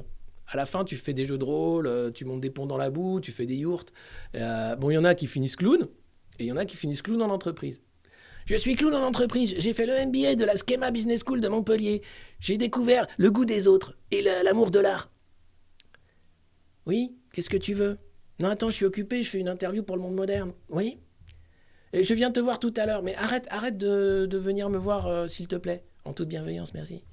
Oui, parce qu'en fait, les autres, c'est beaucoup de temps qui fait que t'as pas de temps pour toi. Mais c'est ça l'amour des autres. C'est l'amour aussi de l'entreprise. L'entreprise, c'est une aventure humaine. Une aventure qui permet à chacun de découvrir le petit leader qui est en lui.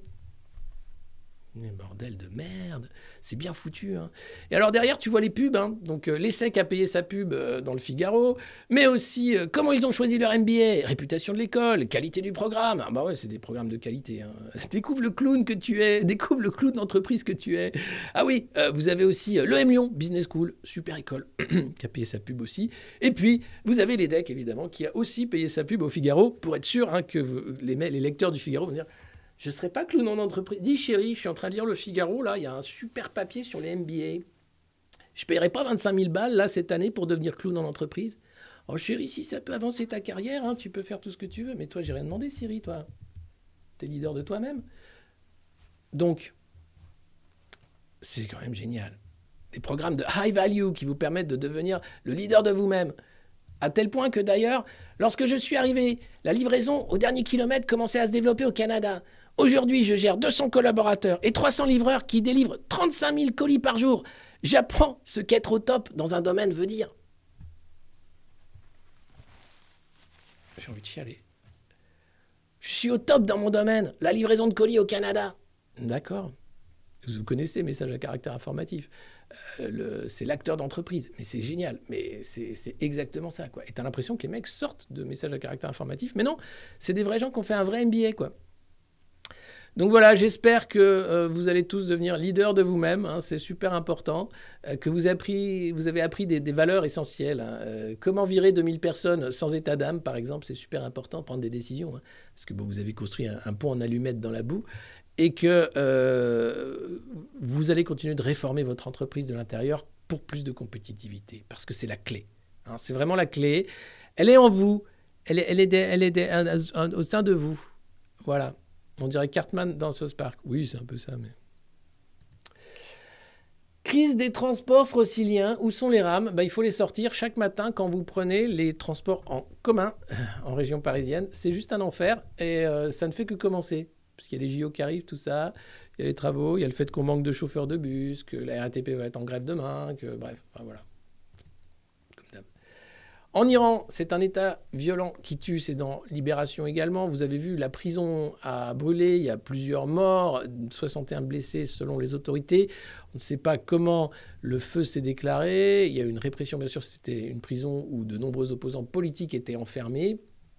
Et il y a beaucoup de doutes encore autour de la prison d'Evin.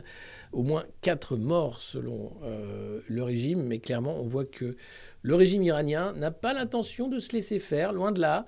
Hein, c'est des mecs qui n'ont pas super envie de se laisser faire par une révolution de gens qui veulent passer à autre chose. Voilà, on finit sur cette envie de liberté des Iraniens plutôt que de finir sur les leaders de la Jean-Michel Business School. Merci à tous d'avoir suivi cette revue de presse du monde moderne qui a duré 1h44, moins l'intro qui a duré longtemps quand même. La petite Lola, oui, alors j'en ai pas parlé parce que l'enquête est en cours, que celle qui l'a mis dans une malle égorgée et elle serait morte par suffocation a été arrêtée. Algérienne, SDF. Évidemment, ce qui m'a choqué dans cette affaire, c'est qu'une enfant de 12 ans se fait enlever, trucidée à Paris, mise dans une malle, et que le jour de ce drame, alors certes, hein, c'est un drame, voilà, je ne sais pas ce qu'auraient pu faire les forces de l'ordre, il y avait des caméras de surveillance, je pense d'abord à la douleur de la famille, mais ce qui m'a choqué, c'est pas que le ministre de l'Intérieur aille au théâtre le soir même, il fait ce qu'il veut, c'est qu'il tweete sur le fait que le soir même, il était au théâtre pour voir Jean-Paul Rouve et qu'il découvrait un peu l'art, un peu comme s'il avait fait un MBA, en disant que c'est formidable les poètes, c'est formidable les poètes. Il aurait pu s'abstenir, ou son community manager aurait pu s'abstenir de tweeter ce jour-là, sachant qu'il n'y avait pas de tweet sur l'affaire. Et l'insécurité est grandissante. À Nantes, c'est une femme qui s'est fait poignarder devant une mosquée voilée. On ne sait pas quels sont les mobiles, peut-être religieux. L'insécurité est partout, la violence est partout. Et on a un ministre de l'Intérieur qui trouve ça cool de tweeter qu'il aime le théâtre. Voilà. Donc il fait ce qu'il veut de sa vie, mais il n'est pas obligé d'en parler. Et peut-être ce serait mieux qu'il soit plus ministre et un peu moins touriste. Mais bon, pour ça, il faut peut-être faire moins de tourisme dans le pays, avoir un boulot, ça va, bon, enfin bref, vous savez tout ça. Mais il a découvert le leader qu'il était, ce petit leader qui sommeillait en lui, hein, plein de talent. Ça va être compliqué. Hein. Mais donc c'est un pays très, très compliqué. Et puis, c'est un pays où on a un président qui t'explique quand même qu'il ne faut surtout pas faire une politique nationale parce que ce ne serait pas sympa pour la solidarité européenne quand même. Mais qui a voté pour ça ? Mais qui a voté pour ce mec ? Non, mais j'ai besoin de savoir. C'est d'une violence. Ah, la violence des LR. Attends, est-ce que je l'ai ? Ah, je l'ai pas pris, putain, le duel. Ah là là, j'ai oublié le duel. Ah merde, il y avait un duel Retailleau et Ciotti. Toi, tu vas voir, toi, pousse-toi. Les fauves. Là, tu vois les fauves en action. C'est d'une violence sans nom. Faut peut-être pas que je le mette parce que c'est peut-être trop violent, en fait. Ciotti-Muselier. Ouais. Tapez Ciotti-Muselier, catch. Vous allez voir, c'est du gros niveau. Merci à tous d'avoir été aussi nombreux ce matin pour la revue de presse du Monde Moderne. Si vous ne la connaissiez pas encore, voilà, c'est fait. N'hésitez pas à vous abonner si ça vous a plu, à partager bien sûr le lien, à mettre un pouce sous cette vidéo. Je vous mets bien sûr toutes les adresses utiles pour savoir où commander l'élastique à chibre. C'est en envoyant une enveloppe timbrée à votre nom et adresse au 112 avenue de Paris, CS 60 002 94 306 Vincennes CEDEX. Une centaine vont partir ce matin. En tout cas, vous pouvez nous aider également en envoyant des chèques à cette adresse ou bien sur Patreon en devenant un des sponsors de notre chaîne, sur Twitch bien sûr, en vous abonnant comme l'ont fait plusieurs personnes ce matin, sur YouTube tout simplement, et puis si vous voulez continuer le dialogue avec les Modernos, nous avons un Discord. Voilà, ce n'est que le début, continuons le combat, comme aurait dit un célèbre poète du XXe siècle, et ce combat, eh bien, il est celui de l'humour. Voilà, parce qu'il ne faut pas prendre tout ça trop au sérieux quand on les voit en col roulé par 23 degrés, vous expliquer que la sobriété subie, c'est un choix pour nos valeurs et que c'est pas normal, l'Allemagne joue pas le jeu. À un moment, on a envie de sortir des cartons rouges et plus. Allez, carton rouge, carton jaune, c'est l'heure de la chanson Vieux Macroniste par le groupe Vieux Macroniste. Passez à tous une bonne journée, c'est lundi, c'est la magie. Salut, ciao.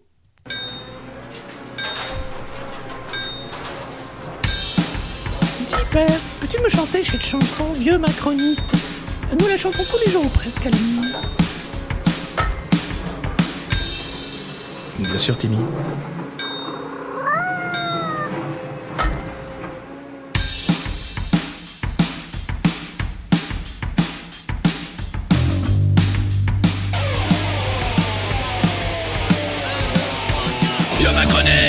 Vieux Macroniste. Mao 68 maintenant, total fasciste. Tu préfères la télé, surtout le gaz de schiste. Plutôt que décamper, tu t'accroches, tu t'enquistes. Vieux Macroniste, vieux Macroniste.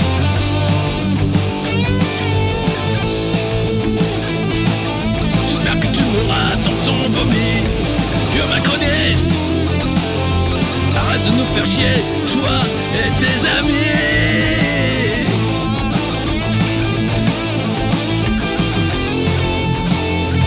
Oh, vieux Macroniste, tu t'accroches, tu t'enquistes.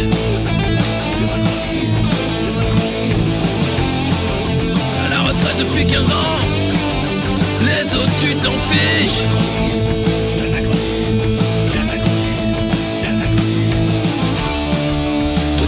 Croisière, tu laisses crever tes fils. Le climat c'est une blague, la France tu la fistes. Vieux Macroniste, j'espère que tu mourras dans ton vomi. Arrête de nous faire chier, toi et tes amis. Oh, tu te crois VIP mais t'inquiète t'es sur la liste. Manu va pas te rater, tu vas voir comme ça glisse. 75 ans de conneries mais demain c'est fini. Profite encore de la vie tant que tu sens pas la piste. Vieux Macroniste,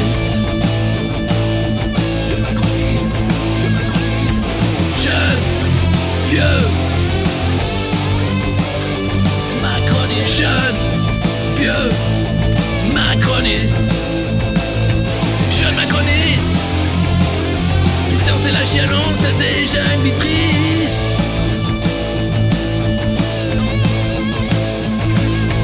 Jeune Macroniste, CBC McKinsey, t'as un costume d'artiste. Mac Chiche, toi tu niques déjà le fisc. Soutire Zelensky pour cacher tous tes vices. Jeune macroniste, jeune vieux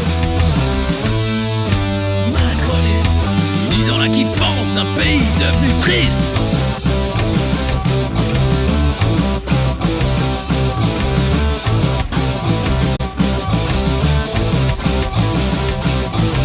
Le macroniste. Ah, ça c'est de la chanson comme on aime ici.